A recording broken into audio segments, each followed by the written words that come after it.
Hey guys, Corey from Aquarium Co-op. Got Bob of Steenfod Aquatics here tonight. He was able to make it because the Seahawks have already finished losing tonight. And that's why he wasn't with us last week. He chose sports over us. Hopefully you're choosing us over The Walking Dead. Yes, we are 1 minute late. I had to share us over on Reddit. So if you guys haven't already, share us around. Let's see if we can break a new record. We did break our old record. Well, I broke it without you, actually. I broke my own record last week. And so, yeah, we'll see if we can do better. We got 56 people. People are piling in. I think we should start out with, let's just start with shell dwellers. I think everyone's going to ask about them. So if you haven't seen it yet, Joey, his new desk office tank, I don't know if it's on his desk, but his new office tank is a shell dweller tank. And it's, he's got multifasciatus in there. And so everyone's kind of talking about it, saying they want to keep them. We're going to get a lot of questions. So we're going to talk about that in the beginning. So yeah, I can already see a question popping up from Nick DLR, basically tank requirements, stuff like that. So tell me about your multi setup. So mine started in a 9.5 gallon long with about 4 fish. Say 9.5 gallon? Yep. I don't even know that. It was a metal frame. Oh, okay. So, old tank. Picked it up from someone and from the club. And then I upgraded them to a 20 long and then a 40 breeder, and now they're in the 50 breeder. Okay. And hundreds of them. I don't even know how many I have. And what tips you got for keeping them? Like, obviously, since you've expanded, you've made some. Yeah, I mean, I just keep them in lake tank parameters. So, I think mine are right around 8.5 pH, 78 degrees. So they're not too difficult. Yeah, they're colony breeders, so they'll all raise up the fry, so they don't prey on them. Mm-hmm. But I think Joey had Similis. Oh, did he have Similis? Yeah. Oh, I see. I only skipped through the video. Did he call them multis, or did he say Similis? Or I'm pretty sure it's labeled as Similis. Oh, okay. I've had Similis too. I should go look at the striping pattern to see, but they basically behave the same way, and Similis are gonna be harder to find. But in my opinion, when I kept both of them, in some of the older videos, you can see my Similis tank, and then also in the home show, like 2010, you can see my tank of multis. But they are harem breeders, so lots of females to a male. They're gonna redecorate the tank. I've only ever kept them actually in tap water, so kind of 7.0 pH. I use a little bit of, well, not a little bit, but I use crushed coral and shells. If you're just purely breeding them, instead of using shells, you can use pieces of PVC with like a half-inch elbow with a cap on it, so that way you can catch them and sell them. I've also done it planted. Do you have any plants in yours?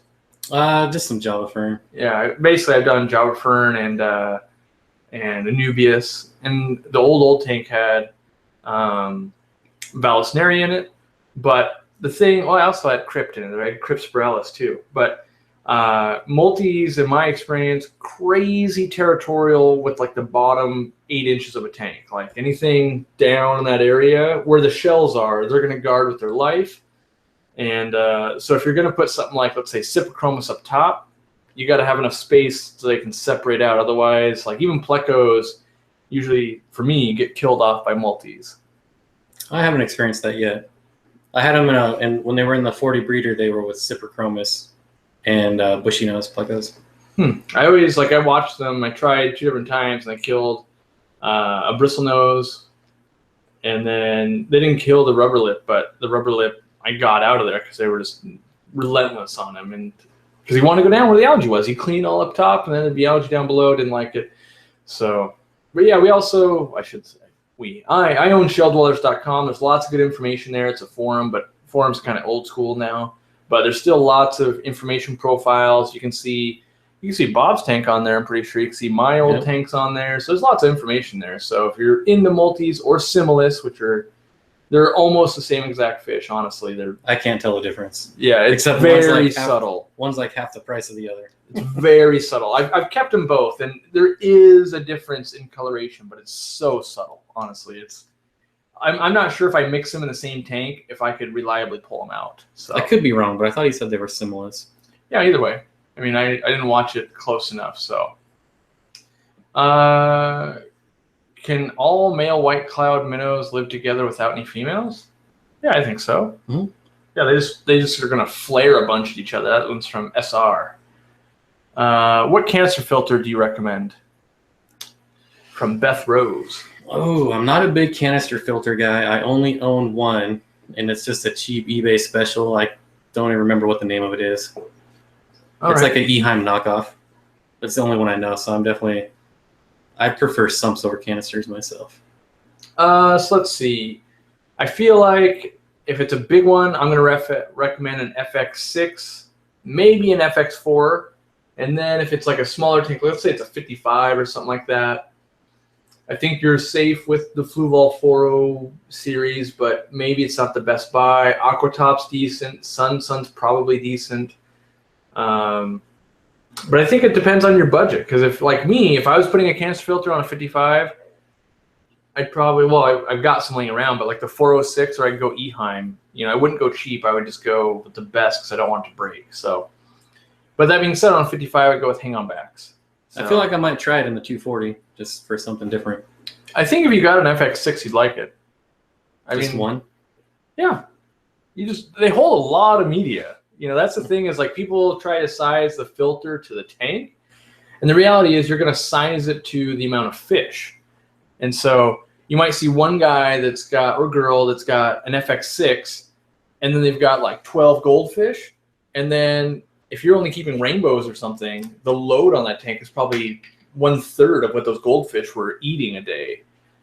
So you want to size your filter more to how many fish, and especially if you do like plants, that's going to help you out quite a bit versus a tank that didn't do it. You got to remember people run like Oscar tanks with 6 Oscars and they're 200 gallon with one of those things. So, yeah, there was another question here. Is Bob single? Yeah, Bob is single. All right. Turtle Tank says, Corey, do shell dwellers fry need to be fed specially separate food, or do they eat what the parents eat? What do you do? I feed them your fry food in a bottle. Or what I used to do is just crush flake.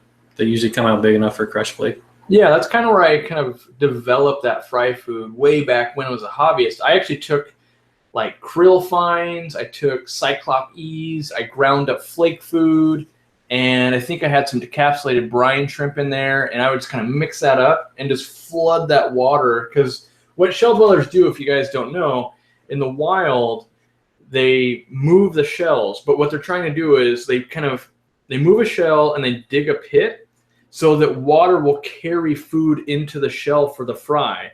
And so that's what you're trying to do in your tank, really, is the fry are going to live in that shell and never come out until they're big enough to kind of forage. And so you need food to make their way in. It's almost like doing a reef tank or something. You got to get the food to the corals, just like you got to get the food to those babies. And you might have 100 shells. There's no way you're going to know every one of them that does and doesn't have babies. So you kind of just flood, and it seems like you're putting in way too much food, but that's what I learned to breed them, is feed them 10 times more than I thought they were going to eat. And then I really started getting good fry production. Yeah, I used to take golden pearls and pipettes and squirt it in all the shells, and that just became too much work. So now I just overfeed and do water changes. Yeah. So Juan Stevenson says, I've been using Prime for the past week because my ammonia is always at 0.5, 0 nitrate, and you're producing nitrates. I think Prime is messing up my cycle, especially ammonia conversion. I don't think it's, you might be getting a false positive. Prime and liquid test kits can cause some false positives when it comes to ammonia, but just because you lock that ammonia up, it's actually designed to lock it up and still be able to convert it. So that's the whole premise, is you break the chemical bond of chlorine, it releases the ammonia into the water, but it gets bound up by the Prime until the filter can process it. So, yeah. Emily T. Johnson says, hi, Corey and Aquarium Co-op. I'm new to aquariums, so this is my first try. I set up my tank 1 week ago, and I'm wondering if I'm progressing through the nitrogen cycle as expected. Looks like I got cut off because it looked like I was going to say more. So hopefully if we scroll down, we'll follow up on that question. Yeah, I think we need more on that. Yeah. Let's see. I'm trying to see if it came out soon. Well, if she heard that, hopefully she'll Wow, there's a lot of messages. Like, I want to We're say way behind already. I want to say we're a few hundred messages behind. So I'm just going to start picking, and if we miss you, don't worry. We're not intentionally dodging you. We can just only answer so many in in a couple hours. So, Steam Font, what are you going to do with the 240? I don't know yet. We're going to have to play the same game. I liked it when you had it because I didn't have to make the decision, but now I have to make the decision. So I think here's what I think you should do. Now. Now that it's not in my position, I can make the suggestion. I think you should put up a poll on a video and then have it be, I don't know if we can do it, but if it can be write-in, and whatever gets the most votes, you have to do. You do a write-in, whatever gets the most upvotes. Right? And I will rally the internet so hard to make you, I don't know what I'd make you keep yet, but anything besides salt. Well, that's not true. I'm trying to think of like what would be the worst for you, or it's like, dang, that's bad. You're gonna unload all your convict fry on me. That being said, I think I could think of something worse, because I bet you a 240 gallon with just convicts a year from now would still look awesome, because you'd have convicts that were full grown. I know there's got to be like maybe I could just do like a non-planted tank, Petco only decoration tank, and you can have whatever fish you want. But I'm sure I could think of something. We should do that. We should make some kind of.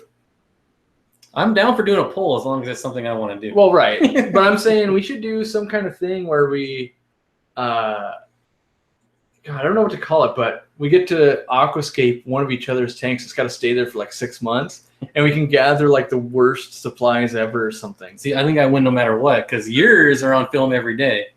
Yeah. So every day people have to look at this god-awful tank that I would make you. Well, right, but I still think it'd be fun to see who can come up with like the worst collection of like, here's a pink castle, but then here's, like a skull, and then here's like the, and then on top of that, like maybe I inject CO2 into it, so I carpet out dwarf baby tears, and then like.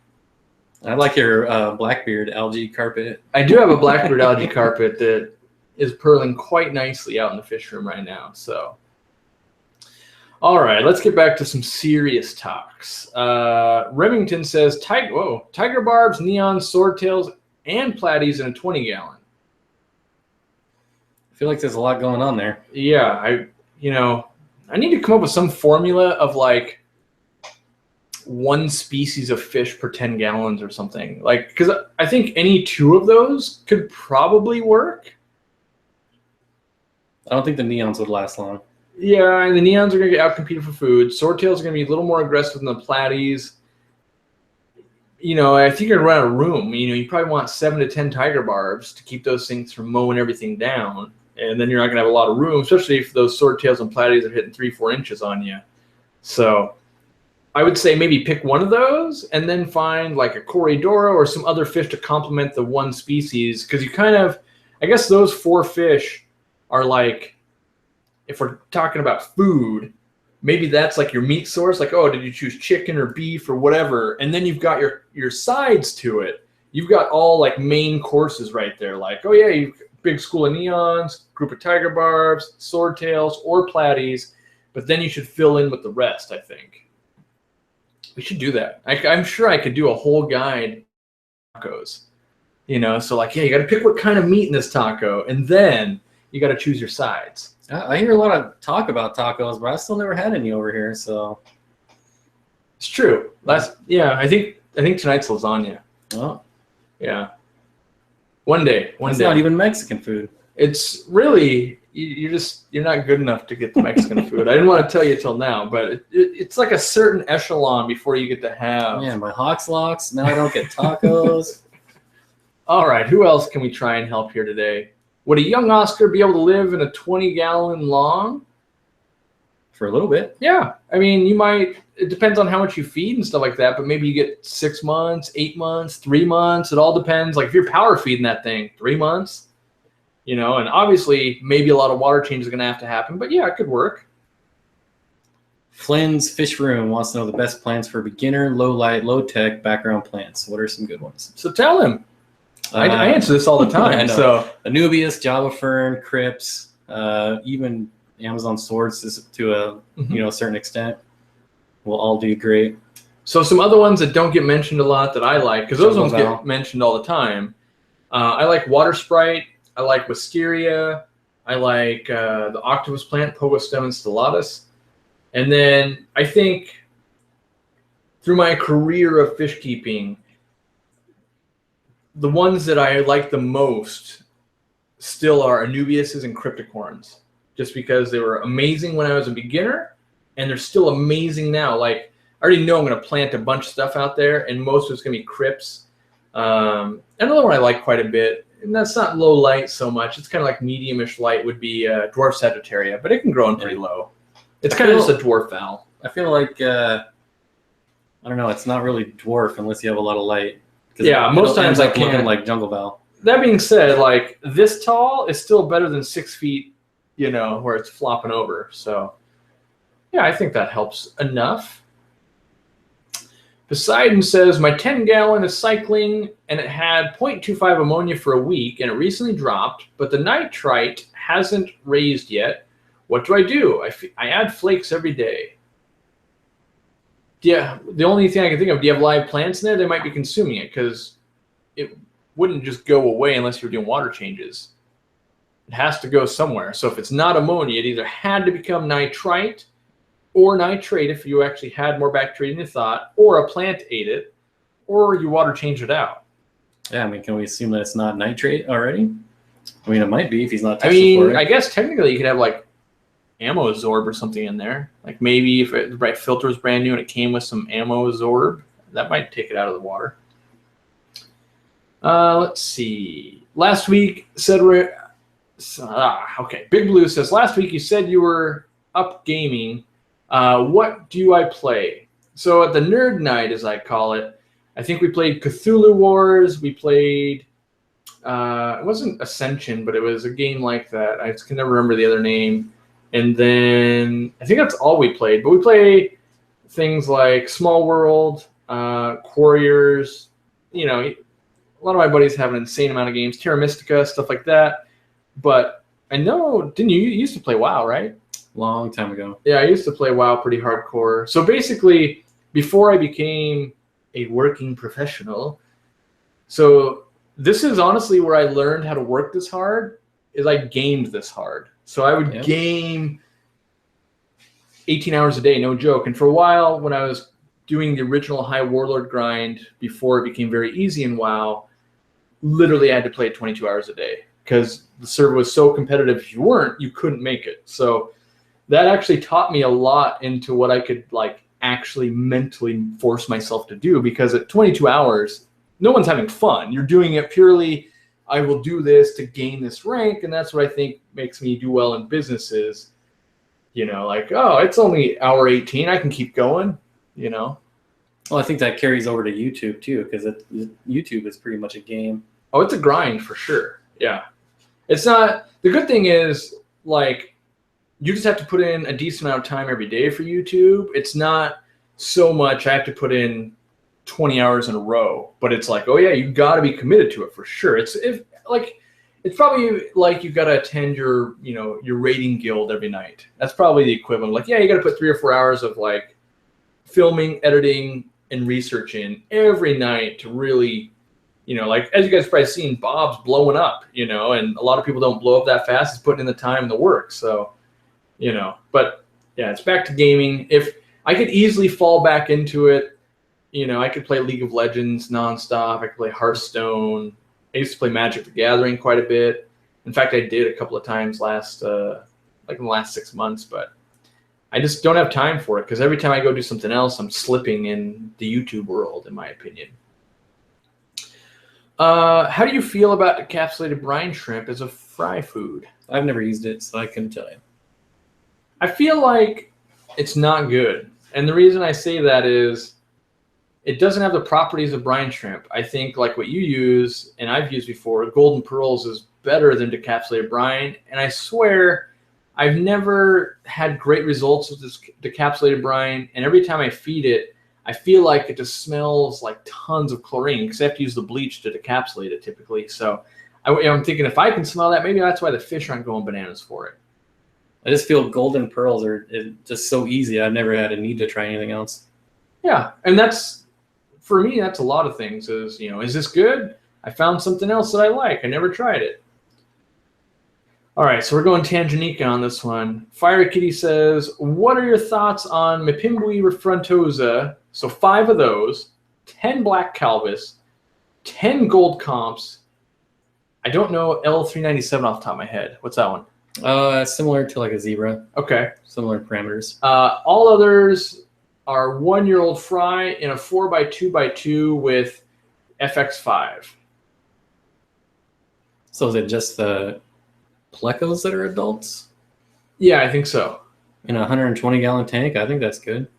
Yeah, I think you're fine. I'm thinking the problem you're going to run into is Calvis and the comps are going to grow so slow. Those fronts are going to outcompete them. And fronts are slow growing too, obviously. But I think long term, well, I think I'm just being thrown off by the big numbers of 10 Calvis and 10 comps.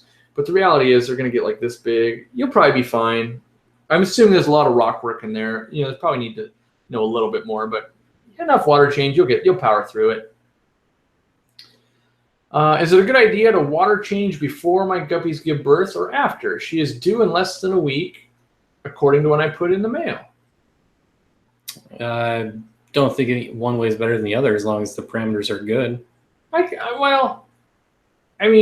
It's obviously going to be easier to change water if there's not babies running around. That's true. But in terms of like a health thing, probably doesn't matter. But if you're just careful, and you could always put like a piece of nylon stocking over your water change hose or something if you needed to. Yeah. Can I do a 1 tank at a time on the multis? Maybe we'll do one at your house. Yes, you can. You already have a tank with shells in it. What do you mean? That's the exact tank that had the Simless in it. It's the same tank from my old house. I just left it, let it dry. Yeah, it's like, I could do it. See, I already have 1 tank at a time of that. I know, but you were talking about switching it, so we could totally film a 1 tank at a time and switch it to a different type of tank. That's true. But so the answer is, can I? Yes. Will I?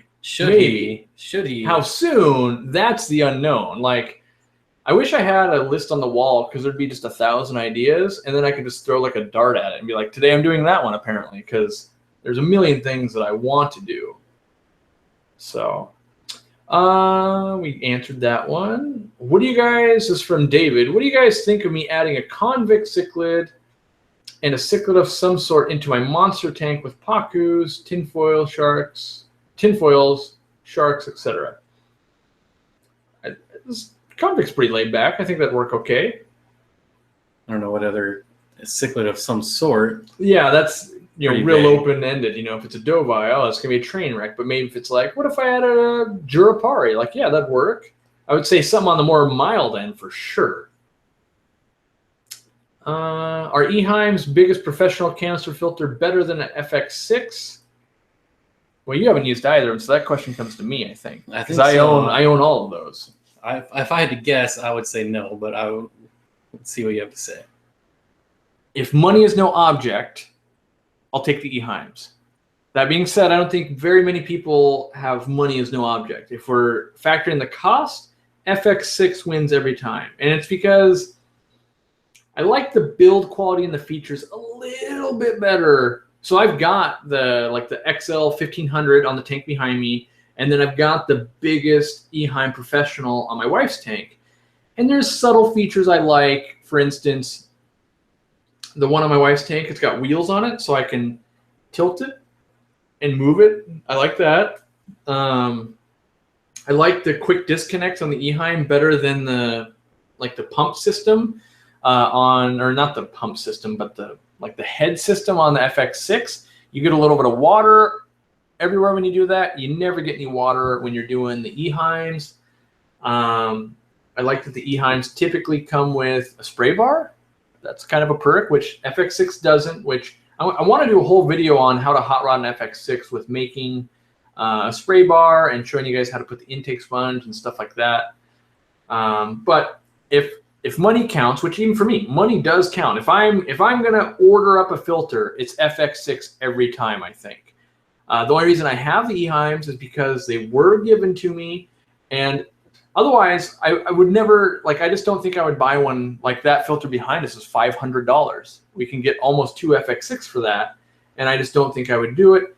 And the other benefit is the Eheim filters come with no media at all, and the FX6 now comes full of media. So that's like another savings on top of it. So, you know, if budget matters to you, which it should to most, FX6 I think is who wins every time, unfortunately. For Eheim. Can cherry shrimp live in a pH of 8?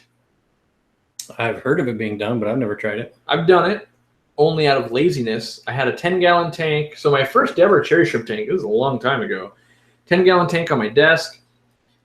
And I had normal gravel, and it got a little acidic on me. So then I put a piece of coral in it, and the pH, because I never did water changes, right? So I'm a guy that never does water changes pretty much. I hadn't done a water change in a long time, and when I tested it one time, it was crazy high, and they were still breeding and thriving. So, yeah. What is that Ryukin doing? He's acting weird back there. He's swimming like a weirdo. Anyway, that's got to be talking to someone else. Have you got the Aquarium Co-op Super Sand? Are we asking you maybe? I don't know. I use it. Yeah. I have it on the website. Speaking of which, I forgot. So we did I'm doing a Halloween extravaganza. Okay, it has nothing to do with Halloween, but I did put wood on sale on the website. So Chala wood, sweet, sweet, sweet coconut huts that you guys haven't seen yet. I think that comes out in tomorrow's video.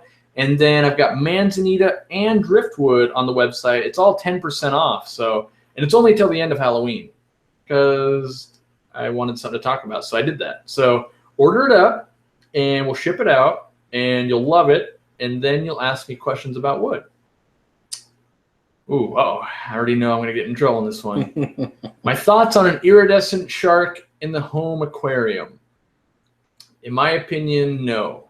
And it's only because I've owned some, and I had Andre the Giant, which was huge. Huge. It's in the 2010 home show if you look on the channel. And when he came into ours, not our store, but the store I was working at the time, it was in a 75-gallon tank.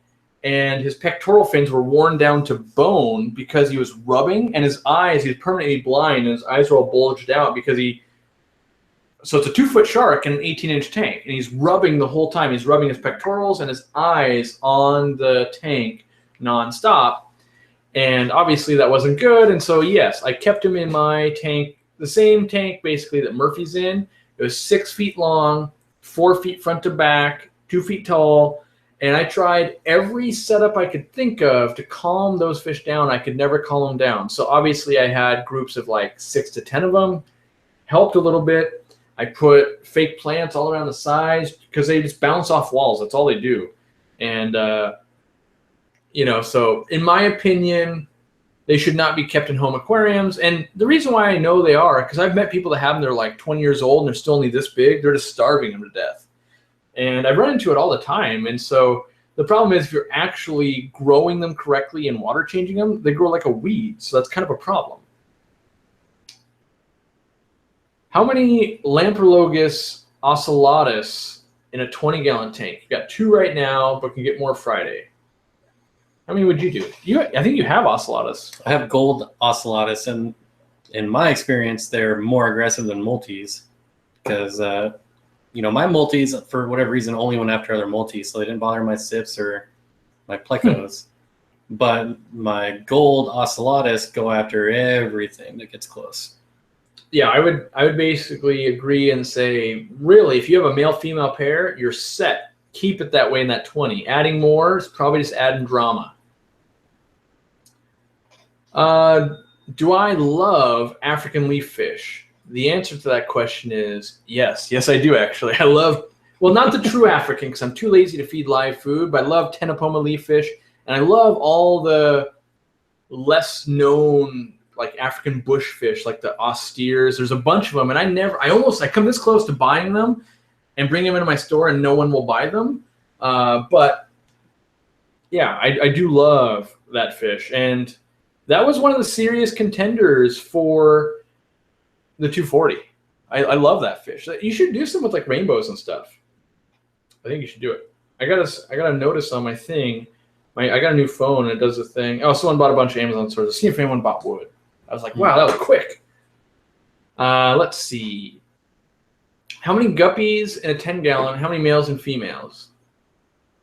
What do you buy? Because I have an unfair advantage of I can get wholesale, so I always buy really big. So like, how many do you tell this person to buy? Let's say they're buying a known strain or something. I would start out with just a trio. Me personally, but yeah, that's what I start with. Yeah, because that's all I want to pay for. But if I have the option of like buying a bunch, let's say they were like $5 each, I'd probably buy like 10. And I would be like, yeah, I want at least half males, half females. But really, I just want a boatload of females and a male or two. Let's see. How to cure bloated goldfish. First, start with clean water. Like, make sure there's like 0 nitrogen in that water. There's no ammonia, obviously, stuff like that. Then I would be feeding, I guess, lots of frozen brine shrimp. Everyone says to do the peas. I just feel like I'm too lazy to do it. So, yes, peas with the skin taken off. I don't run into bloated goldfish very often just because once they're in my care, they do really well because I feed very high-quality foods. I don't overfeed. I change a ton of water. And most of those things are what keep a goldfish from getting bloat. That being said, I do know there's some very good goldfish keepers that run into problems. Like today I fed lots of rapashi. That's easy to move through them as well. If you can have like live duckweed or just live plants, feed them trimmings. Like I'm way more likely to feed them plant trimmings than I am peas because I can go to a tank, grab plants, and feed them versus like, oh, I gotta go into the house, I gotta get peas, I bet you I don't have peas in my house. My wife probably does. She eats a lot of peas, but I have no idea if I have peas. So how would you treat a bloated fish? Like, obviously you're not really into goldfish because you're crazy, but you know. I don't got time for that. Ain't got no time for that. I would probably try peas just because it's something I've never tried before. If I had some Epsom salt laying around, I would toss some in, but I wouldn't like be using that as a Hail Mary, like, oh, I put an Epsom salt, I'm good. Yeah, I think we covered that. That's most of the way. Oh, I guess one more way. I would make sure whenever I talk about water quality, I'm also talking about heat. So make sure it's not sitting at like 80 degrees. That's going to, not help. And then also typically I'll put in erythromycin to kill some of the bacteria in the gut and stuff and help alleviate some of that. If they're constipated, if that's what's going on, then the fermentation of gases and stuff is going to build up. So that's how I would do it. How do you set up a quarantine tank and how long do you put the fish and how big of a tank? Do you have any quarantine tanks? I don't have any that are set up all the time. I just have a couple 20-gallon tanks that I'll set up if I need to quarantine. And I'll take sponge filters out of cycled tanks. And that's it. Water, sponge filter.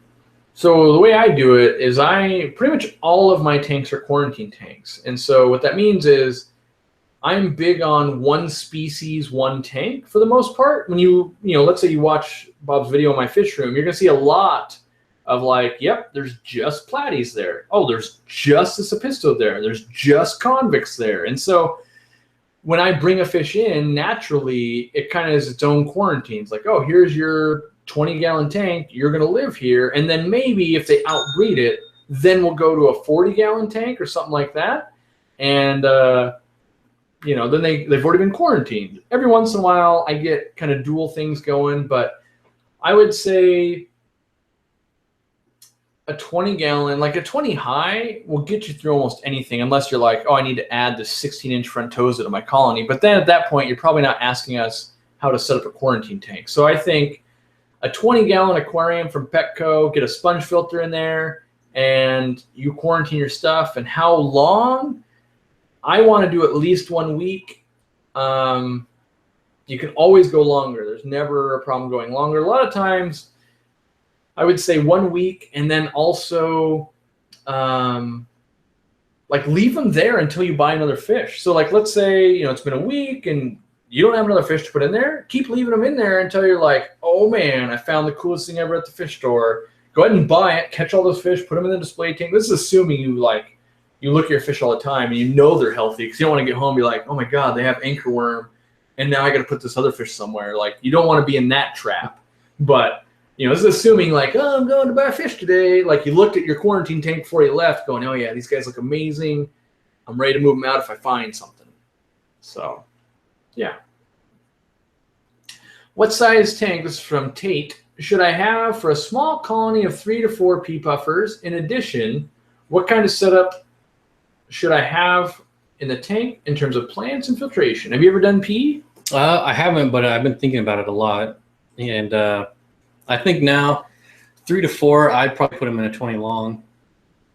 Just see how well they do. Yeah, a 20 long would be great. You might be able to shoehorn it in a 10 if you get the right mix. The problem is you'll probably buy them being too small, and then you won't be able to know. So you might have to get rid of some excess males. For plants, that's a weird thing. I always wonder why everyone wants to know what plants the fish like, because maybe I'm wrong, but to me, fish could care less what the plants are so long as there are plants. Yep. So I would say whatever you like to look at, but like for guppies, you could go like, well, guppy grass is the best. Well, it's really dense, but so is water sprite or half the other plants. Like, you could just have insane amounts of Vallisneria, and that's every bit as good as guppy grass is, or just a ton of crypts. Same thing. So whatever you like to look at and that you actually have the light and want to fertilize is what I would grow for plants. And then maybe I'd throw a stick in there or something too, just for looks.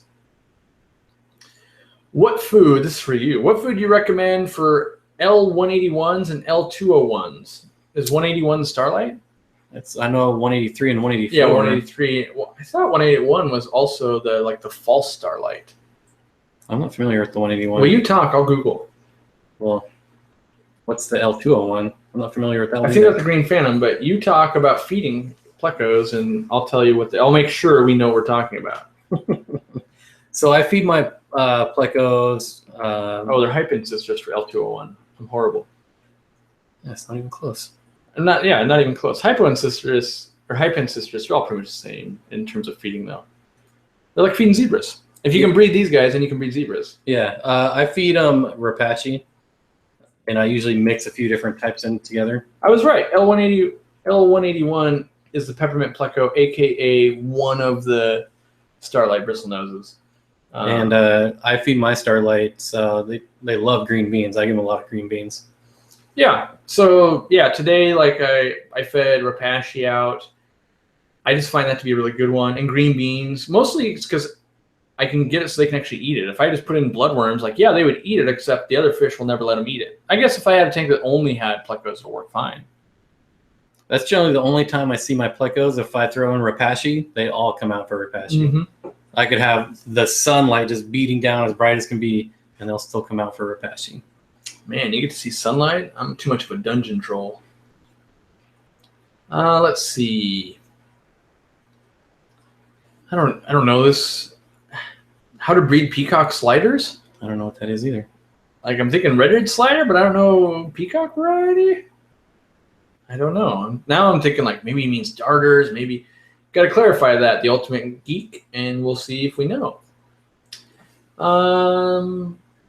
Nitrates. I think the prime is messing up cycle. Yeah, I think we answered that one. Yeah, we got that one. Paul says, will 3 pygmy cories be okay with my betta in a 5-gallon? Possibly.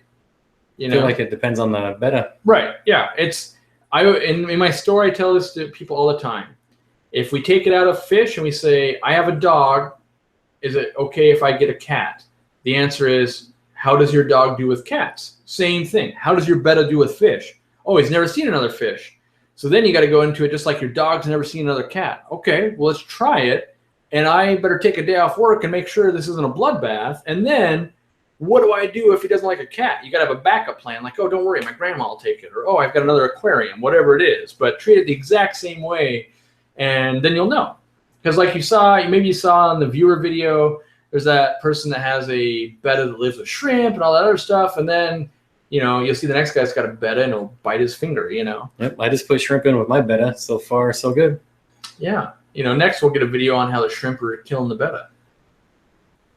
Xander says, I got the super sand from the website. Is it okay for goldfish? I heard they can swallow rocks and stuff.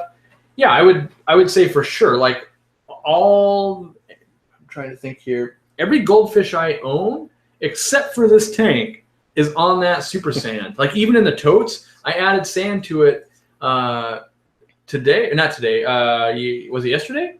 Yesterday. Yeah, we moved the tank yesterday. So the day before. So actually Friday I did it.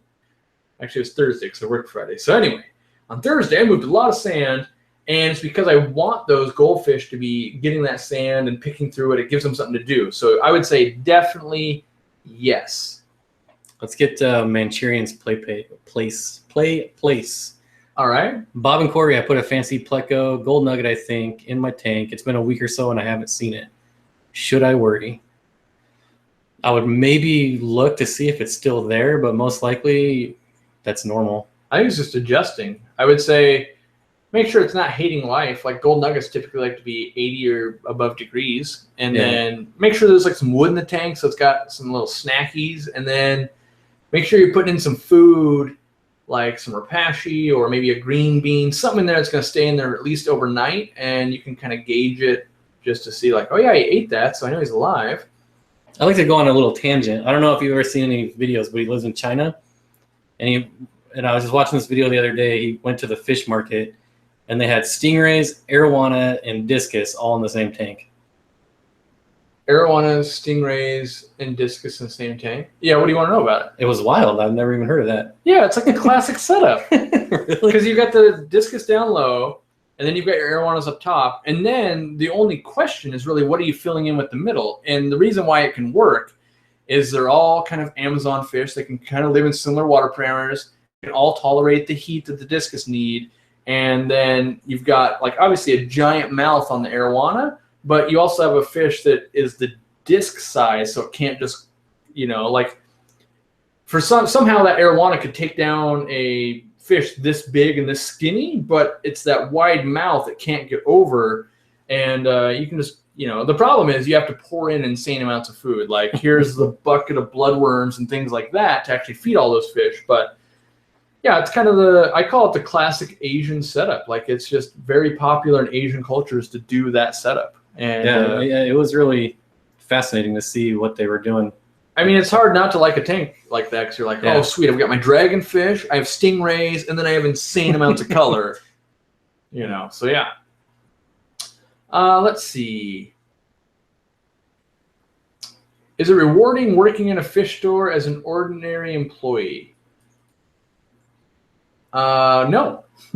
I was an ordinary employee. I would say no, it's not. I mean, for the most part, and owning a store is sweet, but working for someone else, I mean, maybe it's just where I was working, because there's no vertical to it. So it's not like, oh yeah, I was going to buy a house and all that. Like I'm trying to give, I think I give that to my employees. I pay them well, and there's, benefits and things like that.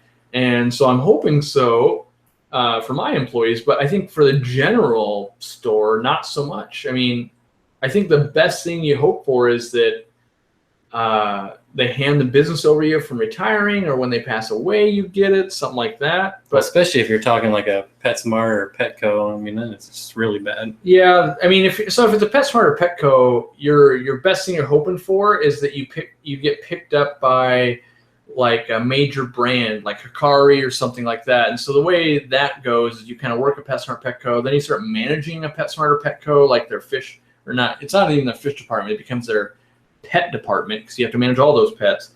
And then you start doing inventory and stuff like that. And that level, you can sometimes get picked up to Eheim or basically a sales rep position. A lot of them come from those types of things. And but rewarding, it's hard because one day you might go, yeah, this 5-year-old kid's super into fish, and now you bred this, that was super cool. And then you've got a Saturday where it's just people nonstop killing fish, even though you explained everything to them on Tuesday, and here they are Saturday and they killed it all. So that's not very rewarding in the fact that you're just like, oh, I felt like Tuesday was a waste of a day at this point. So, yeah, I mean, ordinary employee, for my employees, if they're just an ordinary employee, they're not applying themselves. They should be, any of my employees could be sitting right here. They could be taking over a wing of my business for me, something like that. So I'm hoping it's fulfilling for them. And yeah, but just as an ordinary employee, I think you get out of work what you put into it. You know, most people I think don't work their passion, but if you're working your passion, you should love it. And if you're not loving it, it's probably not your passion.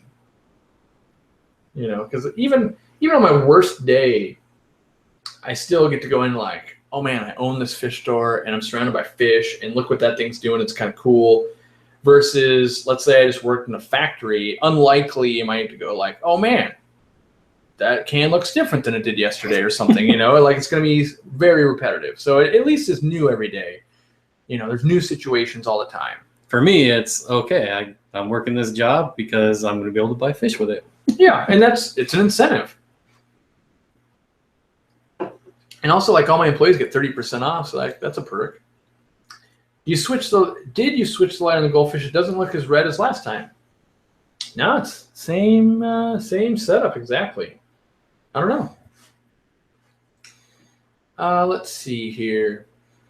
Oh yeah, we should talk about that. Are we excited about the aquatic experience? I am. Yeah, it's gonna be my first convention, so. Yeah, I don't know. I mean, I'm excited, but also scared. I hate leaving home, mostly because, like, if something goes wrong at the store, let's say there's a disgruntled customer, or there's a flood, or there's anything goes wrong, like, what do you mean we're sold out of that? When I'm across the country, there's nothing I can do about it. So it's nerve-wracking going, well, there's nothing I can do about it until I get back on Monday. That being said, I'm hoping we can interact with Rachel and Joey and Dustin and lots of other people that are there. And what I want to do is I'm hoping like we get there. So we get there on Thursday. I rented a car, and I'm hoping we can find like a cool restaurant, hopefully a Mexican place, something like that. And then I post up a video and say, hey, Saturday night or something at this time, we're going to eat here. If you guys want to come hang out, come hang out. And then we can go, sweet, we got 4 people together. Or it could be 40. I have no idea. You know, it could be awesome or lame. I mean, it's going to be awesome either way because it's Mexican food. But, you know, it could also be one of those things like, oh, my God, there's 400 people here. This is, you know, save me, Bob. I have no idea. But I want to try and put something together. And then hopefully, I'm hoping other YouTubers want to do the same thing. They're like, hey, we're going to do this YouTube thing, and we're all going to do it at, you know, Taco Gyms. You down? And then we'll find out, like, you know, one of them hates tacos or something. And be like, oh, I didn't know. Or like, I'm allergic to tacos, man.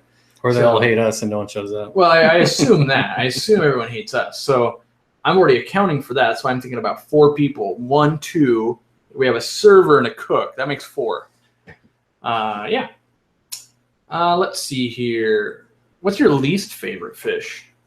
Pretty sure that says Corey. What is your least favorite fish? Oh, it does. Yeah. My least favorite fish. Throw you under the bus. It's fine. There's plenty. I could probably pick 5 fish that suck. Chinese algae eater, that's 1. That's a good one. Common plecostomus, that's 2. Not that I hate that fish, I just hate that it's in the hobby. Actually, if I ever wanted one, I would keep one, sure. Who else is always a problem for me? Always. Kissing gouramis. Not that it's a horrible fish, just most people shouldn't own it. Jewel cichlids, same problem. And I got to come up with one more to hate on. What is like a fish? I'm trying to think of the fish when people call on. I'm just like, oh man. I really, like, I'm trying to think of the fish that I tell people, you know what? You need to take that back to whoever sold it to you because that's a problem fish and I shouldn't have to deal with it. If they won't take it back, come talk to me. We'll figure something out. I feel like it's got to be something like a snakeskin gourami. There's a few gouramis where I'm like, they're too not nice. So after all of those, I listed 5. You got one that you don't like? Well, I agree on most of those, and then also it's hard because they're not. Just because it's my least favorite doesn't mean that I don't like it. Yeah, and it's least favorite. It didn't say the one that you want to kill and make not live on the planet anymore. So I don't like a lot of the bigger South American cichlids, and the reason I don't like them, I mean, I love them. They're awesome. They're cool. But I don't like the whole 1 fish per tank. Yeah. I don't know. I would get so bored so fast. So you're telling me when we hold that survey, we need to make you keep like a black belt cichlid or something like that, like a black nasty or a Budico fry. Yeah, I mean they're awesome fish. I just look at, I see a huge tank and I see one fish, and I just think, man, I could put like 200 rainbows in there. Yeah. John Johnson says, hey, I have a green terror whose tail has been torn up for a few months ago. I've tried Melifix and API stress coat and has not done anything to help.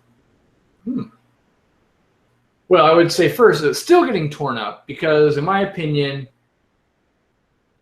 if it's been months, it should have healed on its own.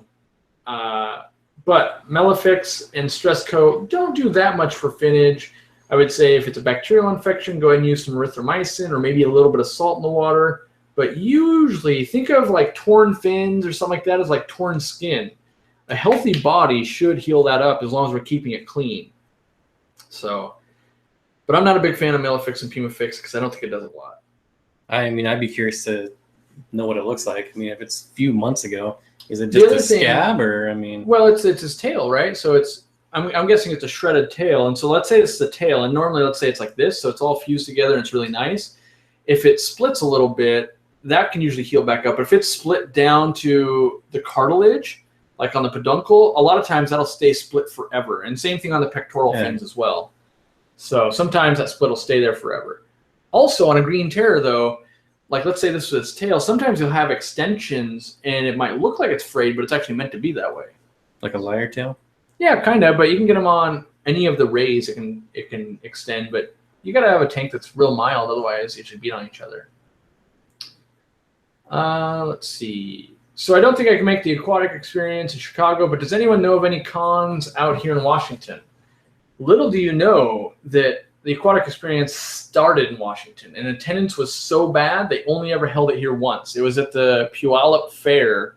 They used that grounds, which was like horrible to drive to, by the way. But I worked the entire thing, and the attendance was so bad they moved to the other side, and then it was like the first year after that a success, and they never looked back. So I don't think we have any conventions in Washington. The Killifish convention happens semi-regularly. I think it's every other year for the most part in Oregon.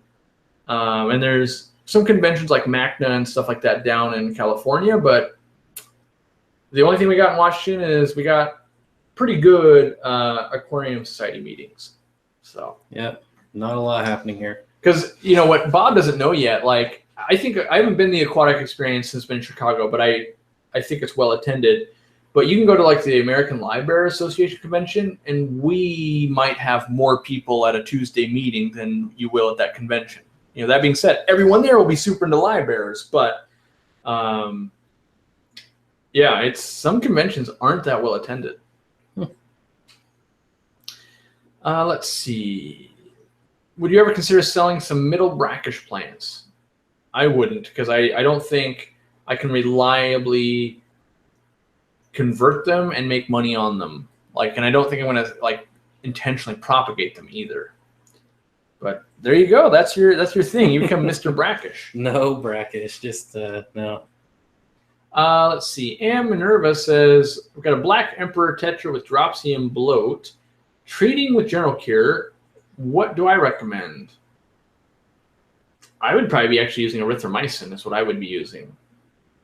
That's what I would do. Yeah, that's pretty much my go-to. Yeah, I mean, general cure gets recommended a lot, but that's only if it has internal tapeworms that are causing that. And most often, I find it's like a bacterial infection in the gut / water problems that cause bloat, for the most part. I mean, it can be super stressed, too, if it's always getting beat on or something like that. But let's see. Party poison. One of my large bristlenose has formed a white-gray patch on his head for the last few days. It doesn't look like there's anything, like there's any physical injury, and it doesn't look like fungal. Any advice? I think it's about the same thing. Clean up the water and throw some erythromycin in there is what I would do. I would say if it's a female, it might be from breeding. Sometimes my females get that on the back part of their head when they're not doing what the males want. Yeah.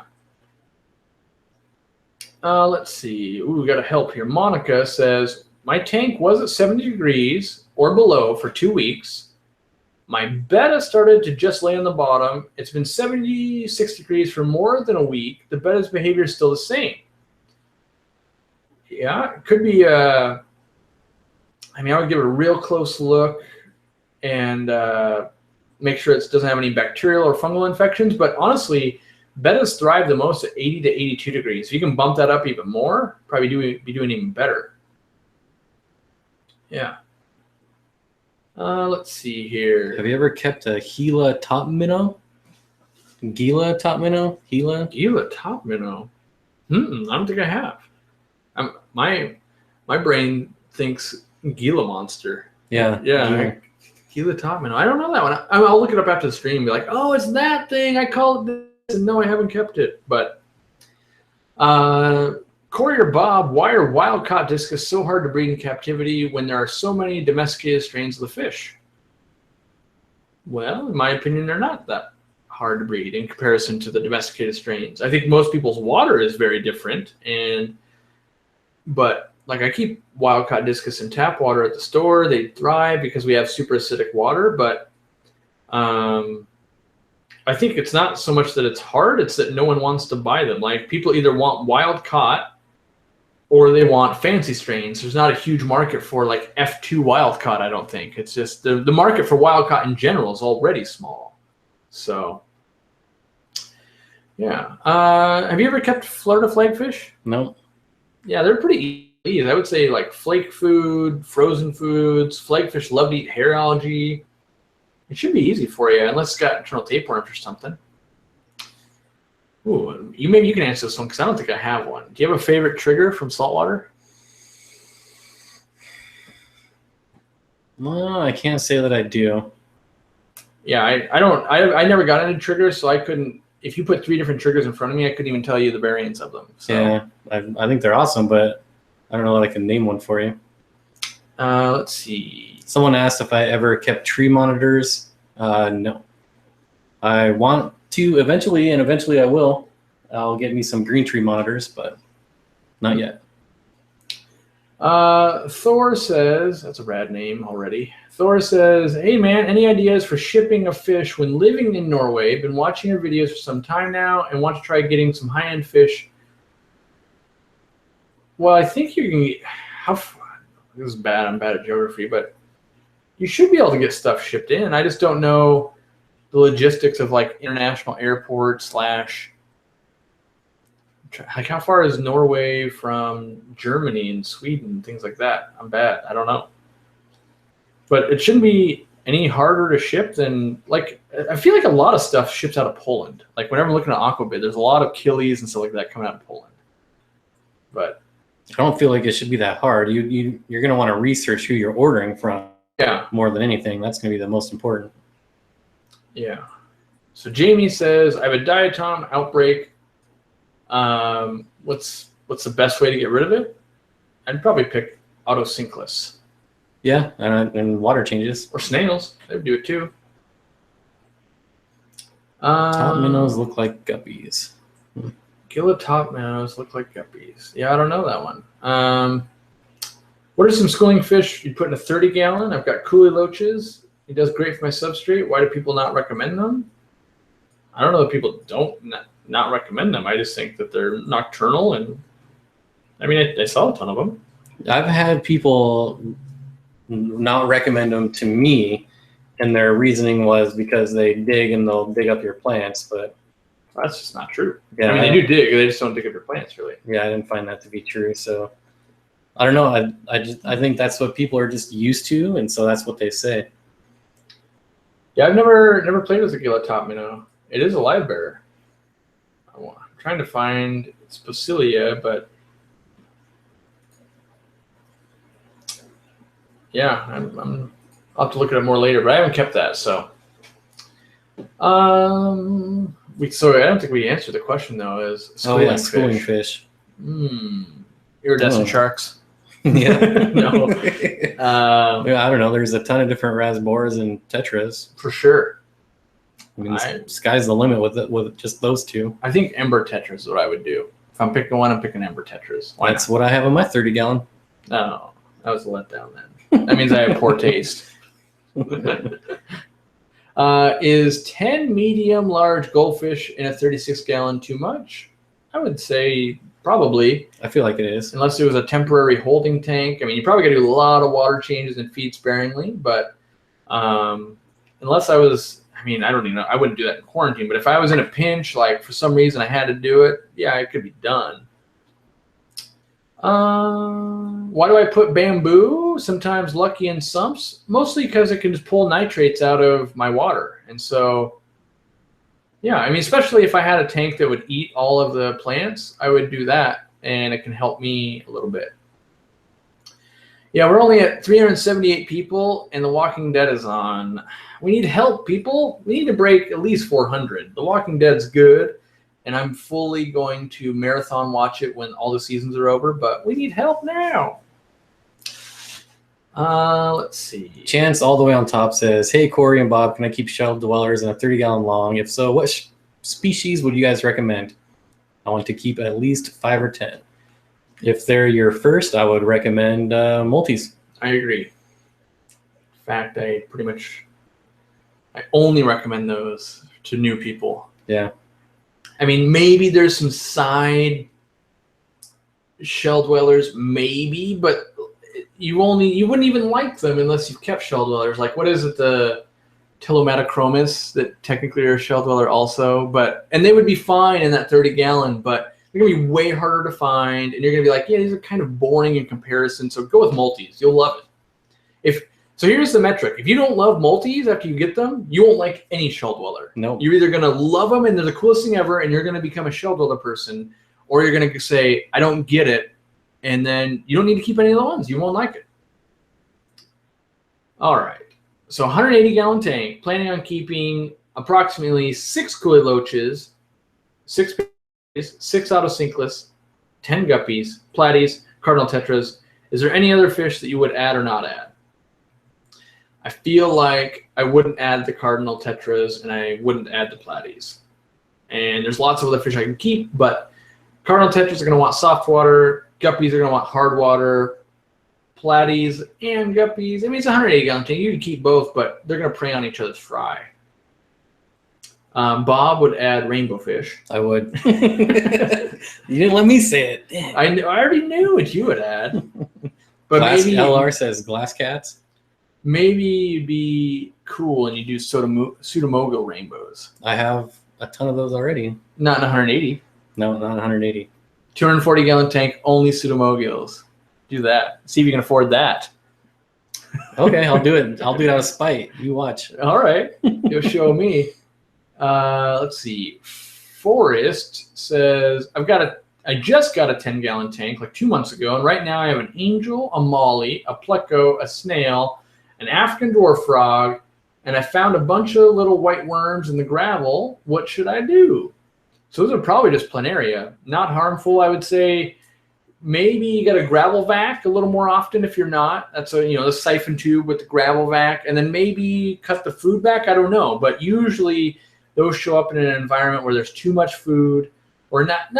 That's incorrect. Too much waste laying around, because you could be feeding the appropriate amount still. Like Oscar tanks will get it just because there's a lot of poop and they don't want to go eat those little worms.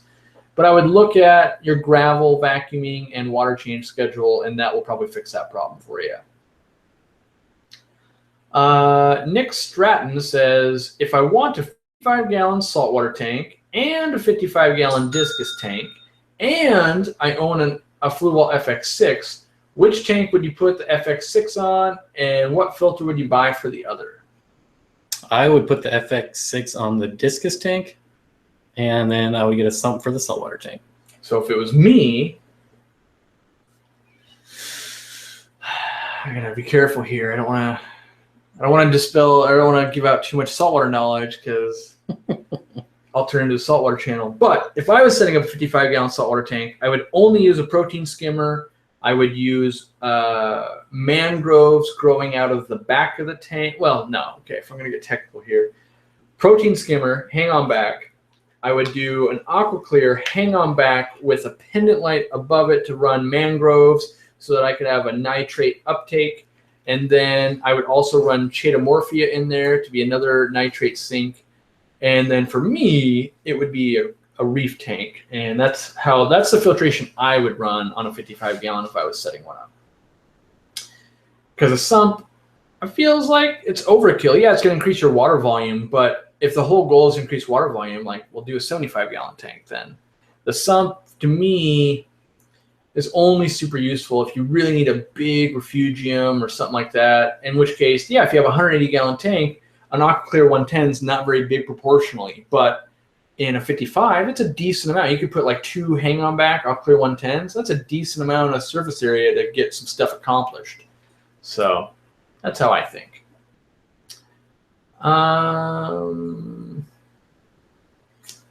Let's see here. Pray for Mojo. I always think you're talking about our goldfish. Need to boost just KH, pH, and GH are already perfect at 7.6 and 9 GH. Is crushed coral going to make my pH go up? It can raise it a bit more from there, but not a lot. You'll get a lot of benefits out of the crushed coral and not by raising the pH much. So I feel like I would do that. Can you think of, I don't know if I know of any way just to raise straight up just KH and not raise the hardness. There is a product by Aqua Vitro. One of their products is which just means for you KH. Can't even buy it online. You can only buy it in store. Yeah, that's the only thing I know for just KH. Let's see here. Corey and Bob, what do you think about 4 guppies, 4 platies, 2 bristlenose in 11 gallons? I feel like 1 bristlenose is sufficient. I would tone that back down. Yeah, you're gonna get a lot of waste out of 2. I feel like your bang for buck for your gallons of water goes way further in Guppy Town than it does in Platy Town. Because I think with the platies, 4-inch bodies and 11 gallons of water, even if it's a 12 long, seems a little brutal for me. I mean, it's the same reason I wouldn't own a Great Dane if I lived in a studio apartment, I guess. It could be done. Well, they say Great Danes are the best apartment dogs. Shows what I know. I know nothing. Yeah, they don't need a lot of activity. Gerald says, hey, Corey, I've seen plenty of gobies in saltwater tanks, but it seems like too much of a hassle for me. Are freshwater gobies good fish? And if so, do I keep any? Tanganyika gobies. You're right. I do have gobies. I don't have any other ones at home. I do like quite a bit. You know, if I did more community tanks, which I don't, and a lot of people have asked me to do it, but if I did more community tanks, I would definitely be keeping like the red lipstick gobies and then the blue cobalt gobies because they're super sweet. Yeah, I've kept the blue cobalts before, and they're a lot of fun. Yeah, they were easy to take care of for me, at least at the store. Have I tried breeding narite snails? Never intentionally. That seems like way too much work to the reward ratio for me. Yeah, way too much work for yeah. Tips and tricks for raising 48-hour goldfish fry. Ryukin goldfish fry. I don't think there's much tips and tricks of 48 hours. They're not really doing anything yet. I don't even think you're feeding them yet. They're still absorbing yolk sac. So wait longer, really, and then make sure you're able to hatch live baby brine and stuff like that and get them going. Ride It Off says, I'm a big fan. I'm about to open my own store. Any tips? Here's the tip that no store owner is ever going to tell you. Don't do anything that loses you money. Everyone you talk to says, oh, you have to sell feeders. You have to do these things. I don't do any of it, and it works out amazing for me. So it's simple, and every other business this way. They don't do things that lose them money, but in the pet world, we're expected to do things that lose money. And so I would tell you, don't ever do anything that loses you any money. I can also give you another quick tip. The most money that will ever be made out of your store in a per cubic foot space is your freezer. The amount of money that comes out of a freezer in money through your register per cubic foot will be higher than anything else in your store. Really? Because think about it. So, I've got, let's say, 100 tanks sitting there. And yeah, I sell fish out of all of them every day. But every single customer almost has to get a package of frozen food. So no matter what you're into, you're kind of still feeding frozen. Not everyone does it, but let's say 80% of people are feeding some type of frozen versus, only 10% of your customers are into these Africans or these goldfish or something like that. So per square foot, the freezer is a really good place to invest in. So invest in a good quality freezer. And, you know, if we're doing real tips, you're really opening a store, contact Hikari and do the program where they basically will sell you a freezer, you know, and it's, I think the cheapest one off the top of my head is like $800 with shipping and all that. And then they're going to fill your freezer full of Hikari foods. And by the time you sell that food, it will have paid for the freezer. So that's a decent deal. But don't get me wrong, you still got to lay out $800, which when you're just opening your store, you're probably looking at me going, Corey, I don't have $800 laying around, because I didn't have $800 left over, because you went into it probably thinking, oh yeah, I got enough money. And then halfway through it, you're going, oh my God, I don't have nearly enough money. I didn't know that and that and that. Oh, and the, you know, the local government was going to make me do this, and we're going to be delayed by 2 more months, and I didn't have a job and that. So, but that's a good place to invest. Good frozen foods. And then on top of that, sell them cheaper than a Petco or PetSmart. It should be super duper easy for you to do, because they sell them at a ridiculous price. So, and you can build your loyal customer base from then on. Go, hey, we got good quality and we have cheaper than the chain stores frozen food. Come to me. And every time they come and get frozen food out of that freezer, you've got a chance to make a sale and go, have you seen this cool pleco I have? Have you seen this? If they're not coming to you for that, it makes it much harder to find them. So yeah, that's what I got. And so the other thing I did when I opened my store, I had business cards printed up. The back of it was 1 free package of frozen bloodworms, and I gave it out to anyone that was interested in fish that I ever met that had never been to my store. Come in. Even if my store is the worst store you ever seen, you're going to walk away with frozen bloodworms. What fish keeper can't use free frozen bloodworms? So that was my chance. Come in, come talk to me. I'm going to hand you free bloodworms. If spending 5 minutes with you, I couldn't convince you I was a decent store, I had no chance. And so that was a very cheap way, in my opinion, to do it. So those are my tips. Let's see. Fishient. That's the name, Fishient. Hey, Corey, how long did it take you for my YouTube channel to really get some momentum? In my opinion, it took about 18 months. At a year into it, I was roughly, I think, up to about 2,000 subscribers. And then I was a lame duck for at least 6 to 8 months while I was buying a house and moving and getting ready to, like, you know, we bought this house and stuff. So I didn't really make any videos during that time. And a few months before that, I couldn't really do that much because I was like, everything I build, I'd have to tear down to move. How long have you been going at it seriously?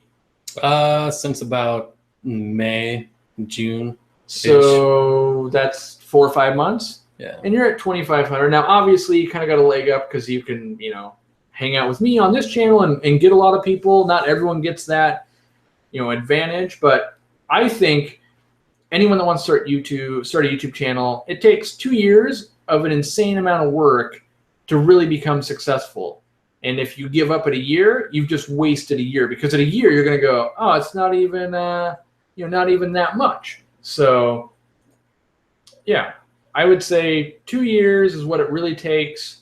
Most people, myself included, like at this point, I bet you I've got 2 years of like making videos, even though I had that break in there, and I think I'm doing pretty good. So, well, I think you need to lay out like what your goal is for your channel too. Like, what are you trying to accomplish? Yeah. Because when I first started mine, it was just for me, so I could, you know, go back in a year and look at my fish and see how they've changed. Mm-hmm. And then other people started watching it, and then, you know, I just got a ton of advice from you on, you know, what I can do.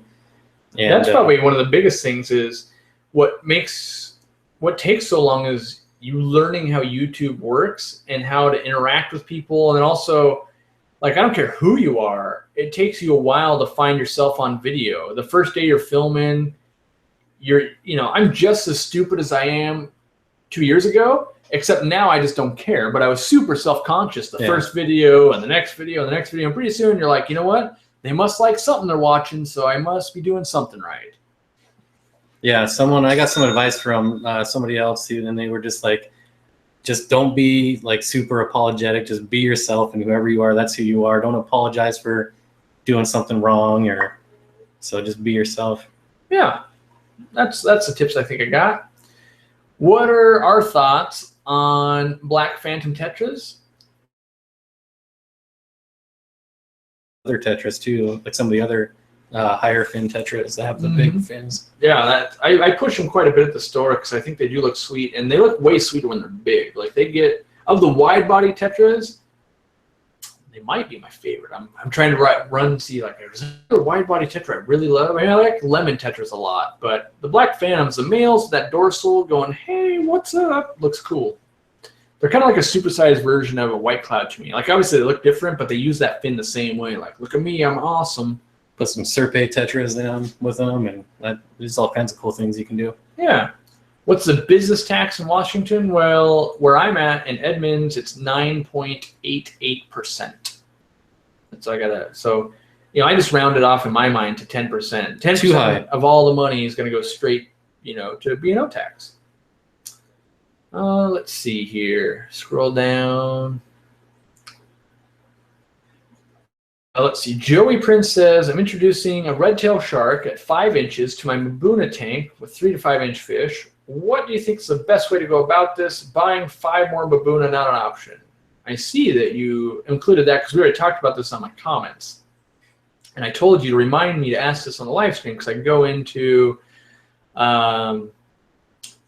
more detail. So now that you've asked it, I've got to do it. I would love it if you could add more Mbunas, but since you can't, I think the best odds you can do are this, in my opinion. Partial water change, rearrange all the decor, so reset as many territories as you can, fill that water back up, and feed all your fish like a mouthful of food, then release that shark, and that gives him some time, hopefully, to find his way around some of the decorations, stuff like that. And they're going to be busy eating and things like that, and hopefully 20 minutes later, they're not chasing him. And if they are, give it a few hours. If they haven't let up, it's got to come back out. Some people tell you to turn off the lights too.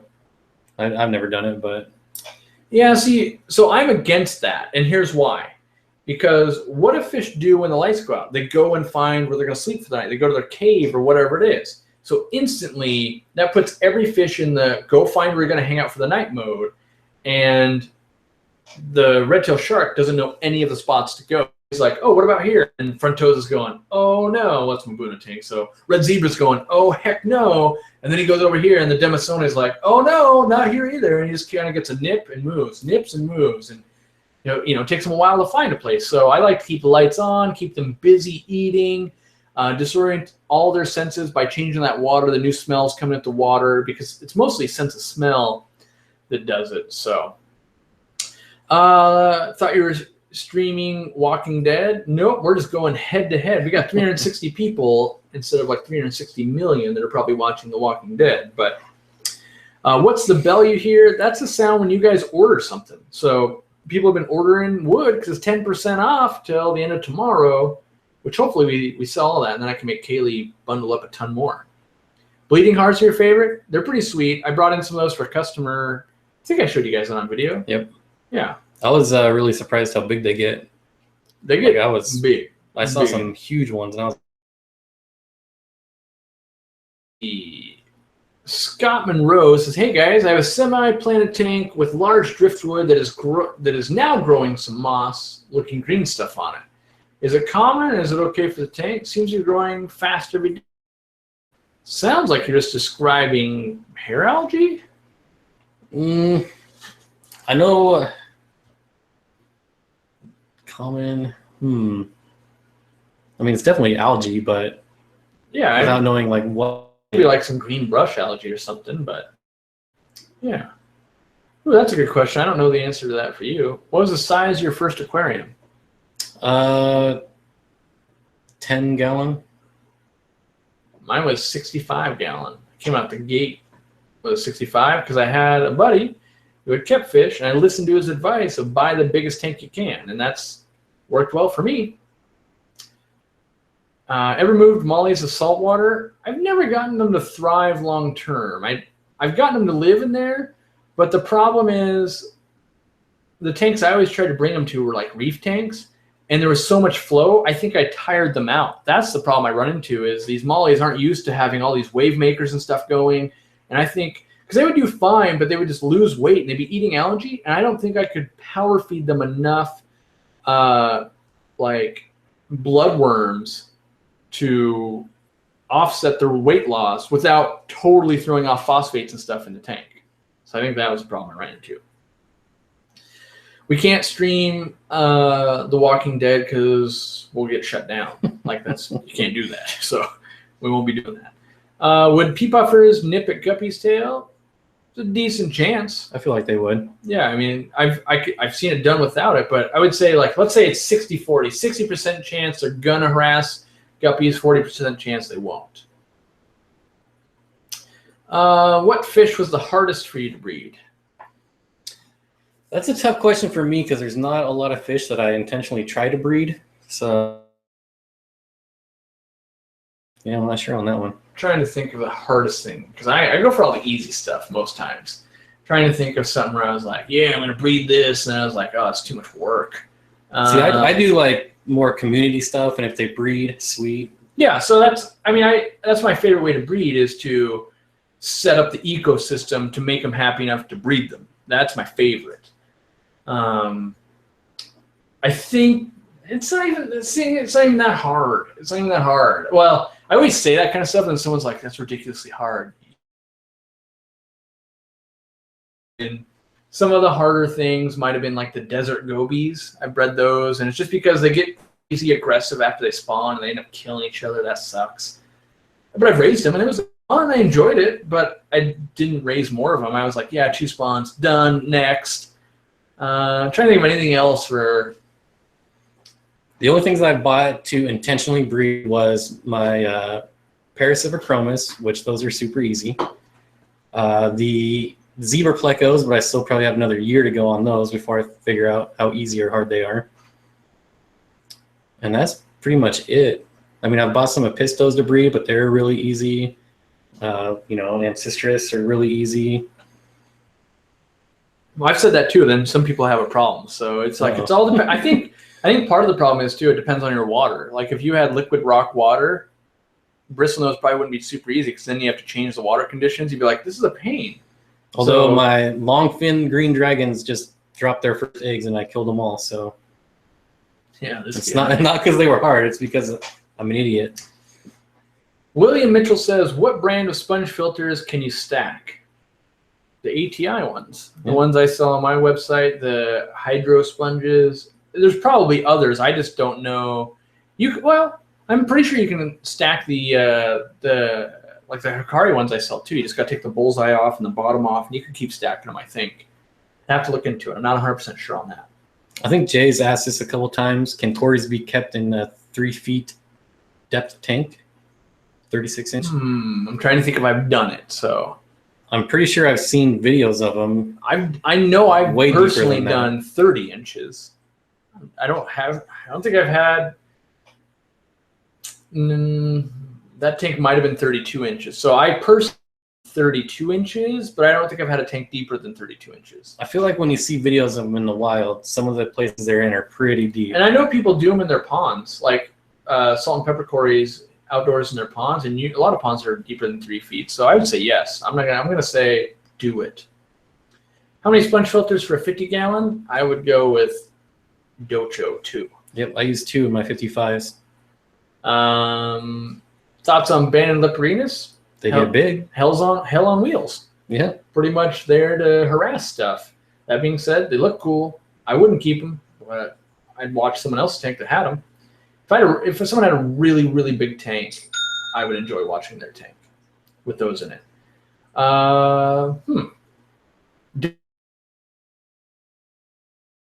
Should I put it in the fridge or just leave it room temp? What would you do? That's what I want to know. I don't care. So I want to know what you would do. I generally put everything in the fridge. So see, I would totally leave it in the fish room. Well, it depends on if I was planning on using it again. Even still, I would leave it in the fish room. And here's my logic. It sat in an 80-degree fish store for however long it was till it sold, and then it's going to sit in my 80-degree fish room. Yeah, it's open then, but at the same time, if you knew you were going to use it, like, oh man, I got to keep this alive for 2 years, sure, maybe. But at 2 years from now, I'd probably buy newer stuff because I'd be afraid of, like, well, how much bacteria is really left in this bottle at this point? So I would just leave it in the fish room and I would use it up in a timely manner probably, as opposed to trying to hang on to it and use it way down the road. Let's see. I think we can scroll on. We've done. What's the point of the tube on the sponge filter? It's extra uplift. It also makes customers and people on YouTube ask, is that snail or pleco stuck in that tube? Does that a lot. Every time. Also slows you down when you go to clean the sponge filter. But yes, it does create extra lift, which means extra suction, which is good for some people. But I actually like my sponge filters to have very low suction. I just want water to move through. I don't want it to collect debris. I'd rather get that out with the auto water change or the gravel vac. So yeah, let's scroll down, see what other trouble we can get into here. I already got you with that. Oh, plants. Okay. KG cichlids, the populate one, kill one, save one of plant species. Oh, geez. Plants? Mm-hmm. Man. I feel like I don't know a lot about plants in the wild. So, like, the save one for me, well, because I was like, if I was going to be like, oh, I'm going to save the environment, I would choose, like, the beautiful philandra, because we raped and pillaged that land, basically, when they found beautiful philandra. But if I was going to populate, I'm going to change this question a little bit. Populate, like, if I could populate unlimited amounts of a plant, what am I going to make my $1 million on? I think I would just crank out nonstop like a Nubius nanopetit. Yeah, that's what I was going to say. Yes! That means I chose the right answer. You son of a... If I could never... And so the kill one has got to be a plant we're keeping. So just like the fish. So a plant to keep, if I could never... Like, I'm trying to think what I got. I got Vals, Java Fern, Dwarf Sag. I don't have that many plants in my possession at the moment, so I got to kill a good one. I think... I'm going to go first and say Java Moss. Ooh, I've got that, but I like selling it. Because I don't like it in my own tanks for the most part. Like in my planted tanks. If it's breeding, sure. But in my own planted tanks, I don't like Java Moss. Wait, I thought we were doing the one where we had to kill one that we keep. Yeah. Oh, okay. Yeah. I'm just saying, like, that's one I could let go because I don't really care for it. I love to sell it, but I don't really care for it. I couldn't let it go. You couldn't let Java Moss go? No, that would be the one that I'd be sad that I'd have to kill. Right. Yeah. I'm just because You're the opposite. Right now I've got to basically choose between Crinum, Val, Dwarf Sag, Anubiuses, and Java Ferns. That's like all I have here. So I got bamboo too. I could choose bamboo, but I think that's cheating. Yeah. So if I had to let one go, I think I'd let Java Fern go. I don't think I'm ever in love with Java Fern. Like I like it, but I'm not like. Dollars to donuts, I'll take Anubius every time. Usually I have Java Fern kicking around because I had excess. But almost never do I have excess Anubius. It's always, And then, so propagate one, or populate one, I chose Anubius. Kill one, I chose Java Fern. Save one, I'm going to choose the beautiful philandra. Yeah, I mean, that's pretty much a given. Mm-hmm. My populate one would be a Nubius too, but it'd be Nubius Bonsai. Sure. King of Cichlid says, I've got a 100-gallon air pump. Could that run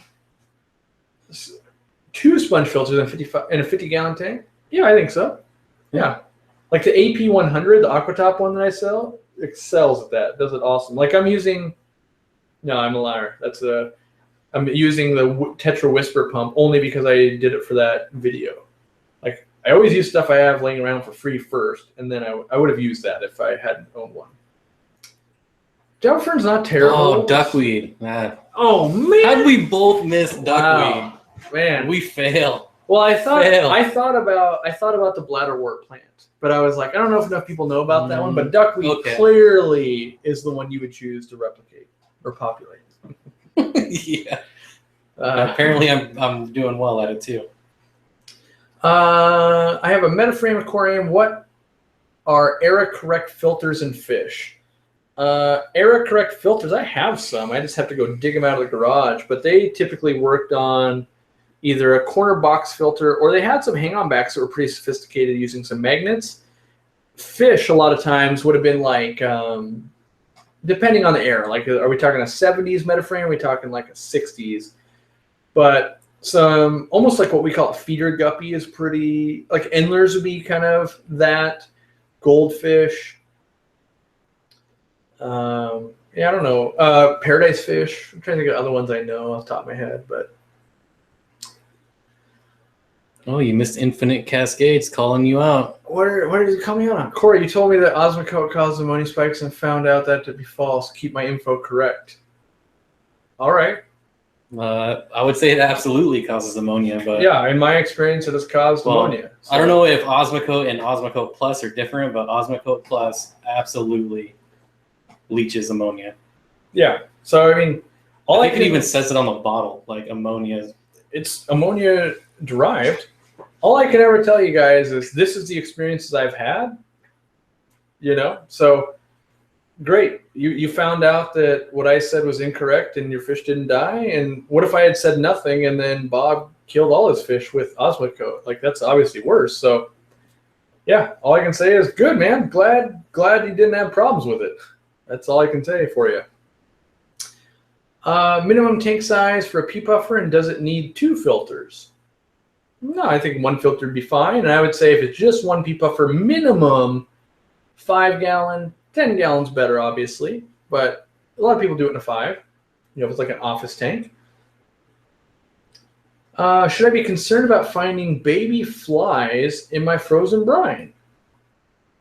I don't know that I'd be concerned. I'd be more like perplexed, like, huh. That's kind of weird. Yeah, I mean, it's going to be good food, but it would lead me to think like, okay, why are there flies in saltwater brine shrimp? Like those shouldn't be living probably. And then on top of that, like what are the collection process going through here? Yeah. Could black neons get outcompeted by Pristilla tetras for food? Not really. I mean, it could, so. But I don't think that'd be too much of a problem. Can I have frontoses in a 40-gallon? Probably for like a year. Yeah, definitely not. You'd be growing fry out. You wouldn't be like, this is my end game tank. What can I put in a 40-gallon with opaline gouramis? Half the fish on a community chart. I mean, that's a pretty open-ended question. I would say lots of tetras and rasboras.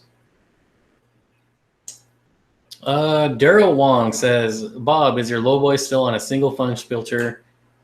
Is it enough filtration? Because I do water changes every week, I've had no problems yet. Yeah, and that's kind of a good point. For me, sponge filters are kind of a backup to my water changes. Like that's, I would wager that half of my aquariums out there, I could remove the sponge filter and have just an air stone, and the tank would operate the same exact way. You know, obviously the tank where there's like 500 neon tetras, I might run into a problem. But on, let's say like the breeding Apisto tank, I'm 100% confident that I could use just an air stone. Yeah. And lots of the universities do it that way. Let's see. Short and Anxious wants to know, how are we doing getting ready for the aquatic experience? So I guarantee what we're doing is very different. Ask me on Thursday. When I have to pack. So for me, I'm ordering tons of stuff to hopefully not run out of stuff while I'm gone. So for instance, there's no one going to be around to go pick up plants at the airport on Saturday and Sunday because I'll be in Chicago. So I ordered extra plants to land on Friday. I'm ordering extra dry goods. I just placed another order for Rapashi Foods because you guys have been buying it like nonstop. So I'm doing lots of prep stuff for the business. My fish out here, they're pretty much on autopilot anyway. So, yeah. So Infinite Cascades saying, I'm not hating on you at all. Just don't say crap just to sell my products. All I can say is I disagree with you.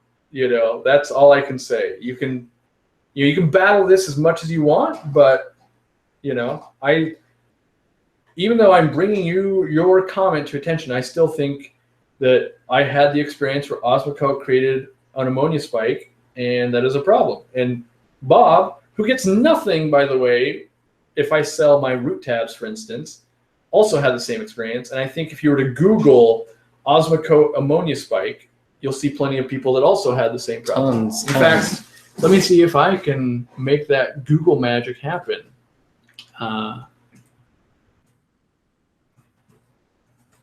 Let's see here. Grab another question while I'm doing this. Have you ever had a blast while watching The Walking Dead? I had a blast for the first 3 seasons. I thought it was super fun. Yeah, I think one of the seasons I didn't like a whole bunch, but definitely season 1 I was like, I was addicted like tacos addicted. Yeah. Wes wants your autograph at the Chicago Aquatic Experience. That would be the second time I've ever done that. I did it one time. Someone asked me, and I sent them a sticker signed. But yeah, sure, I would definitely do it. Not, it'll be a little weird for me, but I would do it just because it sounds like you want it. So, Officiant says, Bob and Corey, can sunlight substitute for aquarium lights if there is some direct sunlight from the window in a planted tank? You get sunlight. So I don't know if you can. I feel like it's too hard to control. I mean, especially in Washington, you might have one sunny day a week. But the tanks that are against my windows, I don't do any backgrounds simply because the sun coming into the tank is one of the coolest things that I see. And I think it brings out a lot of different behaviors in the fish. Yeah. Let's see. Puffers with personality for a 40 breeder. I feel they all have personalities. Yeah, but like an arrowhead puffer is going to sit in the back corner and pout most of the time. Yeah, I guess like a Congo tetra you're never going to see. I mean, what else is in there? Because something with a good personality, like a hairy puffer, would be awesome, but you can't have anything else in there. Yeah. That would be my vote, a hairy puffer. I feel like the Congo puffer, just because I did enjoy feeding it live zebra danios. That was pretty fun. So I do enjoy that. If I was going to do brackish, I would probably do like a figure 8 or a green spotted puffer maybe. Or an Amazon puffer. I do like those. But yeah, I'm reading right here. There's a guy, it's like the second Google result. It says, I put a sprinkling of Osmocote Plus on the bottom of my tank underneath brand new substrate 4 days ago. I went very light. It wasn't even close to a single layer. Truly just a sprinkling. Ever since then, my ammonia has been spiking. It started out above 4, and it's taken 2 to 3 large water changes a day to keep it barely under 1 part per million. And so all I'm saying is that I've had that experience as well. And there's other people that say, well, I didn't have a bad experience with Osmocote. So, I would say it's kind of like this for me. Someone might say, I never wear my seatbelt, and I've never died in a wreck. And I go, great. I know someone who got in a wreck and wasn't wearing a seatbelt and died. And so for me, I will choose to wear a seatbelt. And I even know someone who survived because they weren't wearing a seatbelt. Right. So you've got all those different spectrums. I can only tell you what I think. And so would I personally use Osmocote Plus? No, because I have viable alternatives to me. Now, would I use Osmocote Plus if I was running 100 aquariums that were all dedicated to propagating plants and I didn't really have fish in them? Probably, because it would be a dollar thing. Like that would be a business decision that I wasn't risking fish lives and stuff like that. But yeah, I mean, that's, this came up on when I was here 2 weeks ago too, and I mentioned then that in one of my 75-gallon tanks, I put too much in and killed half the fish before I figured out it was the Osmocote. Yeah, all I can do really is, screen share. Let me get it out, and let's talk about this. This is kind of something I think a lot of people maybe don't do, but whenever you hear anything, and it doesn't matter what it is, if someone says this food is the best food on the internet, the first thing I do is I Google something and I see what the masses are saying. So let's see if I can bring that up here. And there we go. Yep. So in theory, let me get back over to it. You should be seeing like an Osmocote. I typed in Osmocote ammonia spike aquarium. And so you've got, ammonia spike from Osmocote here. You've got this guy saying ammonia spike. He's got, DIY root tabs. That's what we're talking about. If you guys don't know, that's what we are talking about, is that you use them instead of root tabs, or you make your own, stuff like that. So you can do your own research here. And yeah, that guy's even using Osmocote to start the cycle. Right, exactly. And then right here, he's got high ammonia nitrite, it's cycled, and it's talking about ammonia spikes after adding root tabs. You can see they're talking about Osmocote, must be pushed deep into the substrate. Why? Because of the ammonia. So, my hat's off to that guy. You're not having any problems, and that's the way I wish it on you. I want you to not have any problems. I would say, great, you've saved some money and you haven't had any problems. That's a good thing. But at the same time, as a guy that, by the time we're done filming, we'll have 3,000 people will watch this, and I feel like we'd be doing a disservice if we said, don't worry about it. Everyone should use Osmocote. Yeah, dump the whole thing in. So I think in a position where we're at, it's more that I way more to lose if 5,000 or 1,000 people kill their fish because of Osmocote than I do from 10 people buying my root tabs. It's out of a fear of hurting people, instead of, oh yes, I'm going to make, an extra $50 in the next year on root tabs. So that's where my line of thinking comes from. And it always comes from personal experience. In my experience, here's what has happened for me. Anyway,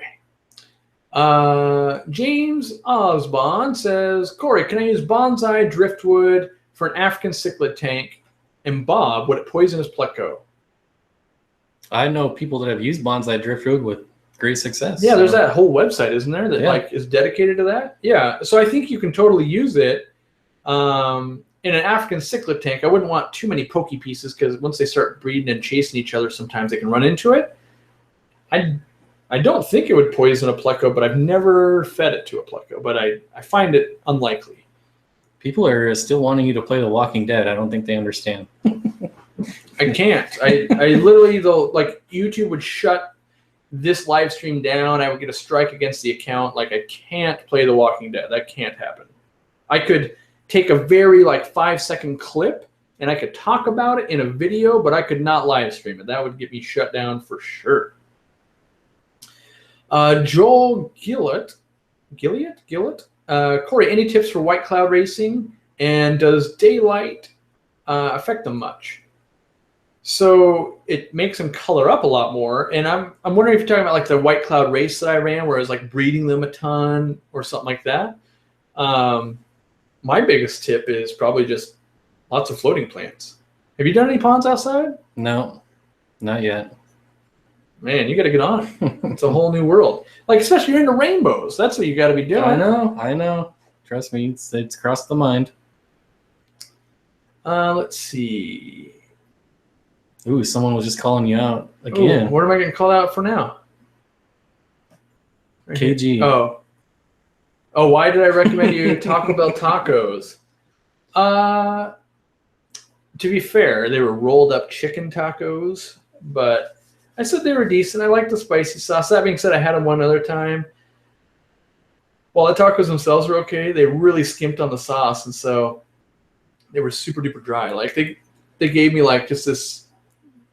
I could basically smell the sauce that was in the cup, and that was about it. So, let's see. George Furturn says Faka Puffer, Marble Gar, and Oscars. Can they work happily in a 135-gallon tank? I think it all depends on the Faka Puffer. So I think the Gar and the Oscars can work. I feel like most times that Faka Puffer is not going to work, but maybe you got the nicest Faka Puffer in the world and maybe it works. But I feel like it's probably been done. That's a combination. It's probably been done somewhere, but I'll say this. I wouldn't go into it trying it probably. Any fish events in Louisiana? I don't know off the top of my head. Could be. Or there's probably some, at least in driving distance of you, a state or two away, but I don't know. Am I dressing up for Halloween? I don't think I am, unless my wife roped me into something. We do have dog costumes that I plan on filming.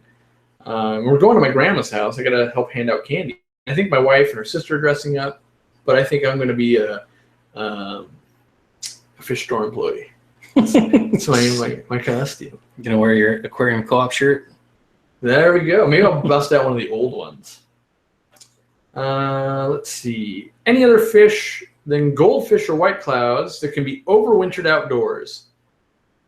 So the trick to that is, where are we overwintering them? A lot of places you could probably do, and I say probably, rosy red minnows, which are illegal in this state, but they're most states' feeder fish. Trying to think of what else I can think of off the top of my head. Obviously koi. Well, I shouldn't say obviously. Some places you can't even do that. It's going to depend on your outdoor temps and things like that over the winter. So yeah, I would say just do research, and then get involved. If you have a local club, you'll find an old school guy that's been doing something outside for the past 20 years, and you can get it from him, and that'll be sweet. So here's one for Bob. Jessica Day says, Bob, I went to my local fish store, and the neon rainbows were mostly silver with very little blue flash as they went by. They were quite little. Do they color up more as they get bigger? They do color up more, but I can't guarantee that they will. It really depends on where they got them. Because I've got some neon rainbows that were just terrible as adults, and I had to get rid of them. Yeah, I would say in general, you can always make a fish's color better than it was at a pet store. That being said, how much better, that's the key. Of like, maybe you start feeding it some krill and you bring out some of the reds in the fins. And then there's like some discus foods that might, bring out some blues and things like that. And overall, just good water quality and good food. But yeah, I mean, I would say if it's a young fish, it's highly likely it could, definitely become better. I don't think I've ever come across a fuzzy claw macro. Well, it's mostly a prawn, I think. I don't think I've ever seen them in person. Yeah, I've never seen that. How long have I owned Aquarium Co-op? I think, and I gotta, is that right? It's 4 or 5 years. And the reason I know is because I think we signed for the lease at the Aquarium Co-op 2 days before Christmas.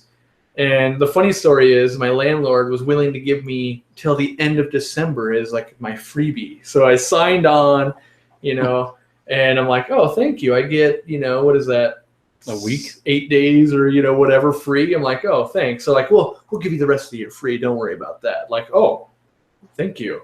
And it's because, and I actually had to lobby for that. I'm like, well, yeah, we're signing. And she wanted me, she's like, okay, so you got 8 days. You're going to owe this much. And I'm like, really? You're not going to rent it to anyone else. And no one's really going to start building on Christmas Day and New Year's and stuff like that. That being said, I was there like every day just going, oh God, I hope it works, because like I'd signed my life away at that point, 2-year lease, I'm fully committed. There's no backing out, going, please God, let me have picked the right retail location, because there's no backing out at that point. So yeah, I was still going there, and it was still kind of the dream at that point, going, oh, dream, nightmare, I don't know.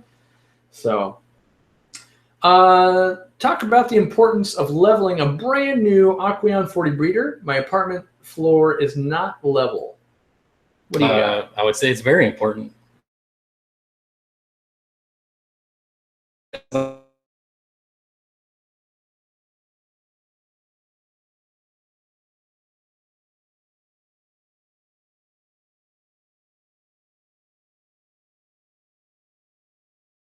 doesn't mean it's because it's not level. There'd just be poor build quality. Well, so I think it matters, and I was just saying that to be confrontational, but it does matter if your aquarium is level. But for me, like this aquarium is a good example. Up here, you can see there's not as much of a water line, and over there it's bigger. That, so long as the whole aquarium is shifted, is usually okay. The problem really becomes when one corner is lifted, that just snaps tanks, and that's horrible. Can't do that. So it's got to be level, like corner to corners.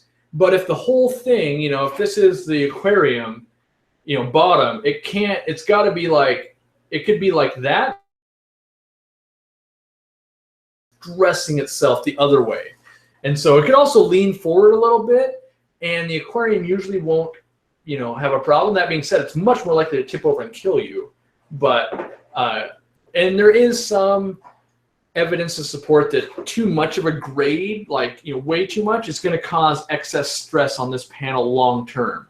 But in the short term, they say 1/8 of an inch is like a no-brainer. Don't even worry about it. And I personally have a decent amount of aquariums that are not perfectly level. That being said, when I built my store, I used a bullseye level, and we leveled the crap out of those things because I knew it was going to be there for a very long time, and I didn't want them to fail, and there's no reason for me not to do it that way. But in your apartment, you might only be there for a couple of years. Maybe you don't worry about it. So You just lagged for a minute or two. Okay. I just want to let you know. Let's see here. Another question for Bob. 54-gallon community tank with gouramis, tetras, danios, guppies. Other than neon rainbows, what other rainbow fish, if any, would fit with the fish above? I guess it would depend on what kind of gourami, but any rainbow fish would do well with tetras, danios, and guppies. I don't know if that's true. It's true. I've done it. 54-gallon tank. You think all the big rainbows are going to do well with guppies? Well, I think long term they're going to get skinny. I think, in my opinion, the better advice to give is like load that thing up with pseudomogils. Like that's the better call, I think. Yeah. Because it's only 54 gallons. Like, the thing I don't like about the pseudomogills is that they don't school like other rainbow fish. No, they don't. Which is kind of depressing because if they schooled, they would look amazing. What about, you could also do the Maccullochi rainbow. Yeah. So it's kind of in between neon dwarf and full-size rainbows, and maybe like I feel like Kamaka rainbows. Kamaka. Yeah, Kamaka. What are those rad ones you have? They were like, didn't I see them at your house? They're in the very first fishery tour I did, the bottom left tank down by you were breeding bristlenose or something, like under your 75, the 5-foot long stand. Oh, Pygmaeus.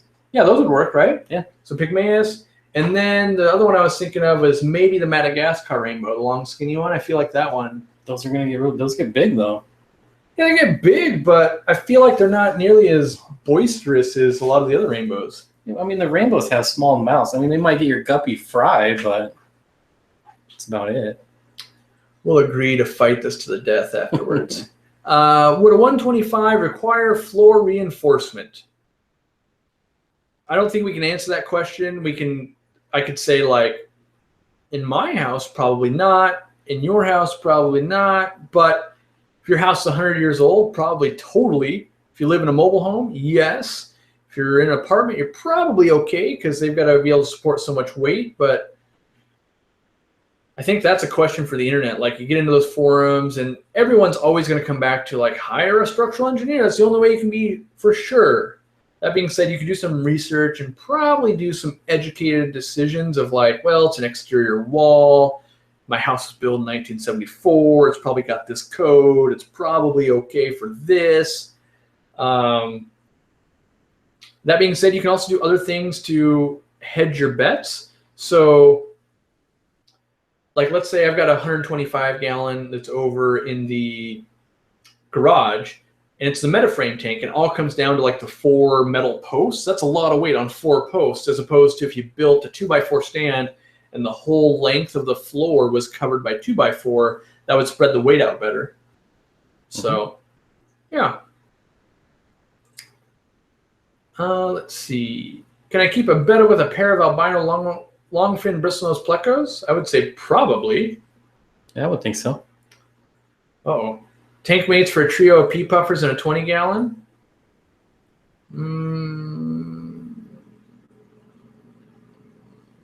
They're pretty angry. I don't know. I feel like just those is the only thing I can say.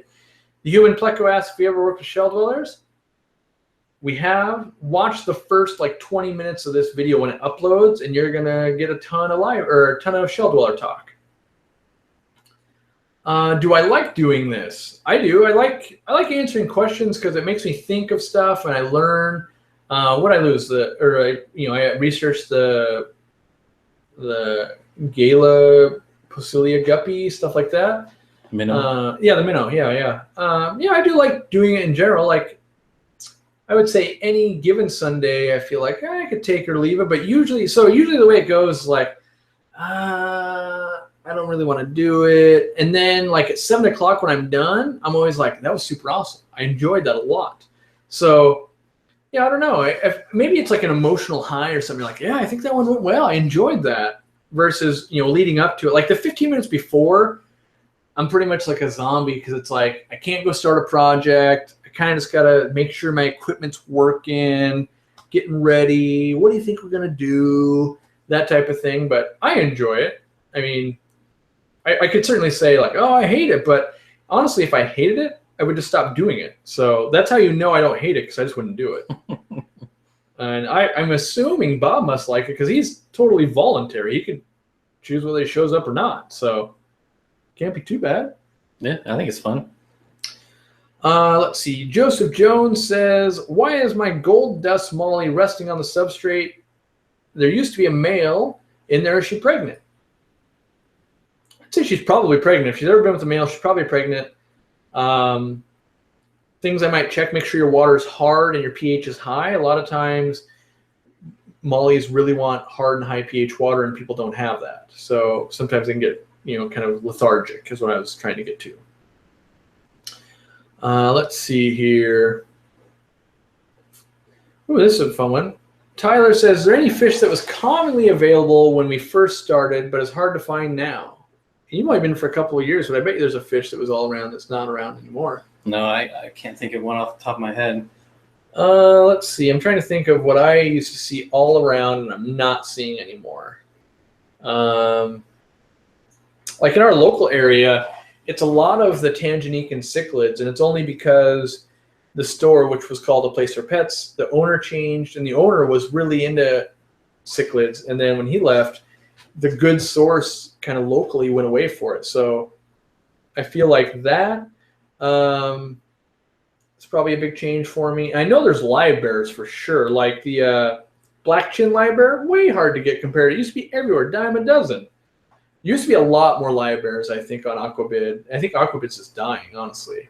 Yeah, I've been looking for actually floor spot live bears. Yeah. Just they were around when I first started, but I didn't want to try them yet. And now that I want to try them, I can't get them anywhere. I feel like it used to be in the summers on Aquabid, like all types of live bears. You could almost get anything. And then you had always weaned off when it came down to winter and stuff like that. But now, I feel like people just aren't into it anymore on Aquabid.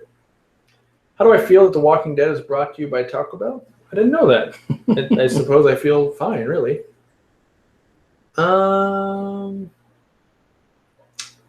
Let's see. We've only got 2 minutes left here. Can a pea puffer go with any other fish, and does it eat shrimp? Normally I say yes, except my pea puffer tank has shrimp in it at the store. I've got like 2 shrimp in there that have been there for like a year.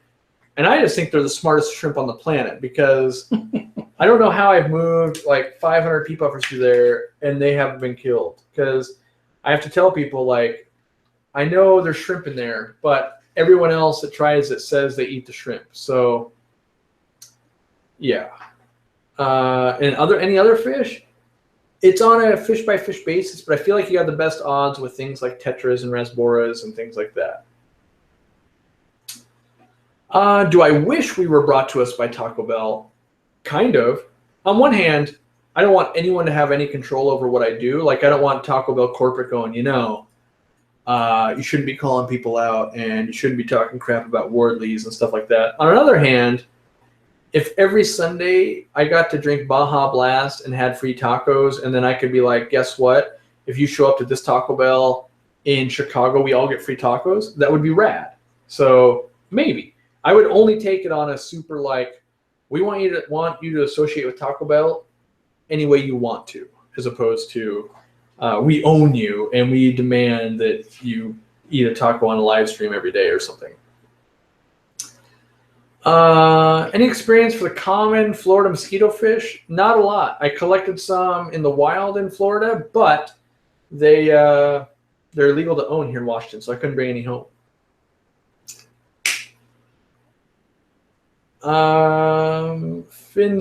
Flynn's fish is having a problem with a female guppy sitting on the bottom, struggling to stay alive. Treat with general cure. Only see a small improvement. What could this be, and how could I treat it?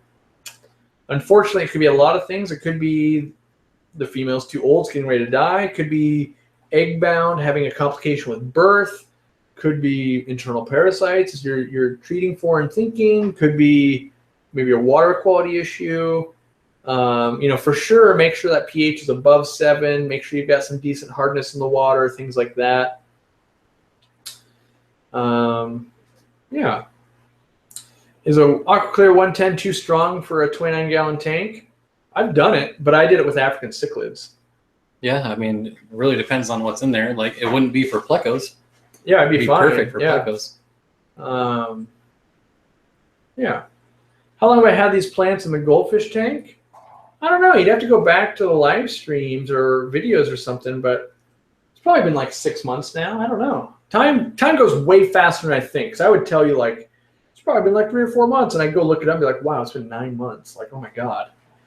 Time flies for me because I literally, I'm going to go all fast and the furious on you. It's like one day at a time. I'll take this 1 mile at a time. But I pretty much wake up and go, what's today? Okay, live stream? Okay, I'm going to do that. And then tomorrow I'm going to be like, all right, it's Monday. That means I got to shoot a video. Oh, yeah, I got to do work too. But and pretty soon, it's been like 4 weeks and I have no idea. Like, I remember booking Aquatic Experience with you and going, oh, yeah, it's in a while. And now it's like, wait a second, that's like 5 days from now or something. Like 3 days. 3 days? See, I have no idea. 4 I just days. know that Thursday morning, I'll start packing because I get on a plane that day. That's how my life works. I don't really have time to think too much about, like, well, what outfit am I going to go wear? What am I going to do? Like, that happens Thursday morning. And I'm going to be like, all right, let me go to the garage and find a suitcase. Oh, man. Shouldn't have buried it behind all those aquariums. I know I'll be doing that. So, all right, it's 7:02. I think that's it. Now you guys can call it a night. You can go watch The Walking Dead that you were DVRing to watch us. We thank you for that. And you got any final wrap-up thoughts? I'll answer one last question. All right. How is your guppy doing? So far, it's still alive. I'm assuming he's talking about the one that's in with my betta fish. All right. The guppy fry is still there. Still trucking along. So last chance. Well, not last chance. You got until tomorrow at the end of the night. Use that. It's automatically 10% off on all the wood, the coconut hut, the chala wood. Every time you heard that ka-ching sound, someone had ordered something online. So thanks for all that. Let's see. What else? Oh, big important thing, actually. Next week, I don't think there's a live stream, and that's because we're in Chicago. So I'll be on a plane when this is supposed to. Me and him will both be on the same plane when this is supposed to be happening. And then the following week, I think I'm going to do the Greater Portland Aquarium Society how to build a tank thing. So I don't know if I'm going to. So I might miss 2 weeks in a row. That being said, I might put out another video or something like that. So you guys might go through some withdrawals for the live stream. If I have a good internet connection, I may try to do a live stream for Chicago, maybe. I think I already have a one tank at a time episode on shell dwellers. It's not called One Tank at a Time, but I'm pretty sure if you go and you look at my old videos, I put in the custom background. That's basically a one tank at a time where I talk about the similis. So. All right, I gotta cut this off. We're already at 7:04. We're gonna go all night if we don't cut it here. And I bet you, Katie's got dinner. Let Sassy host the live stream. She would do an amazing job at Sassy, my dog. That's who we're talking about. It's super cranky, so she would put up with nothing. But anyway, thanks for hanging out, guys. We're gonna go grab some food, hopefully, and I'll see you tomorrow on my video. And you got a video what, Wednesday? Wednesday. So right before we go, and hopefully I can catch, Bob sleeping on the plane and stuff like that. We'll see what kind of shenanigans I can pull out of 4 days away from my own home. So, all right, we'll see you. I'm out.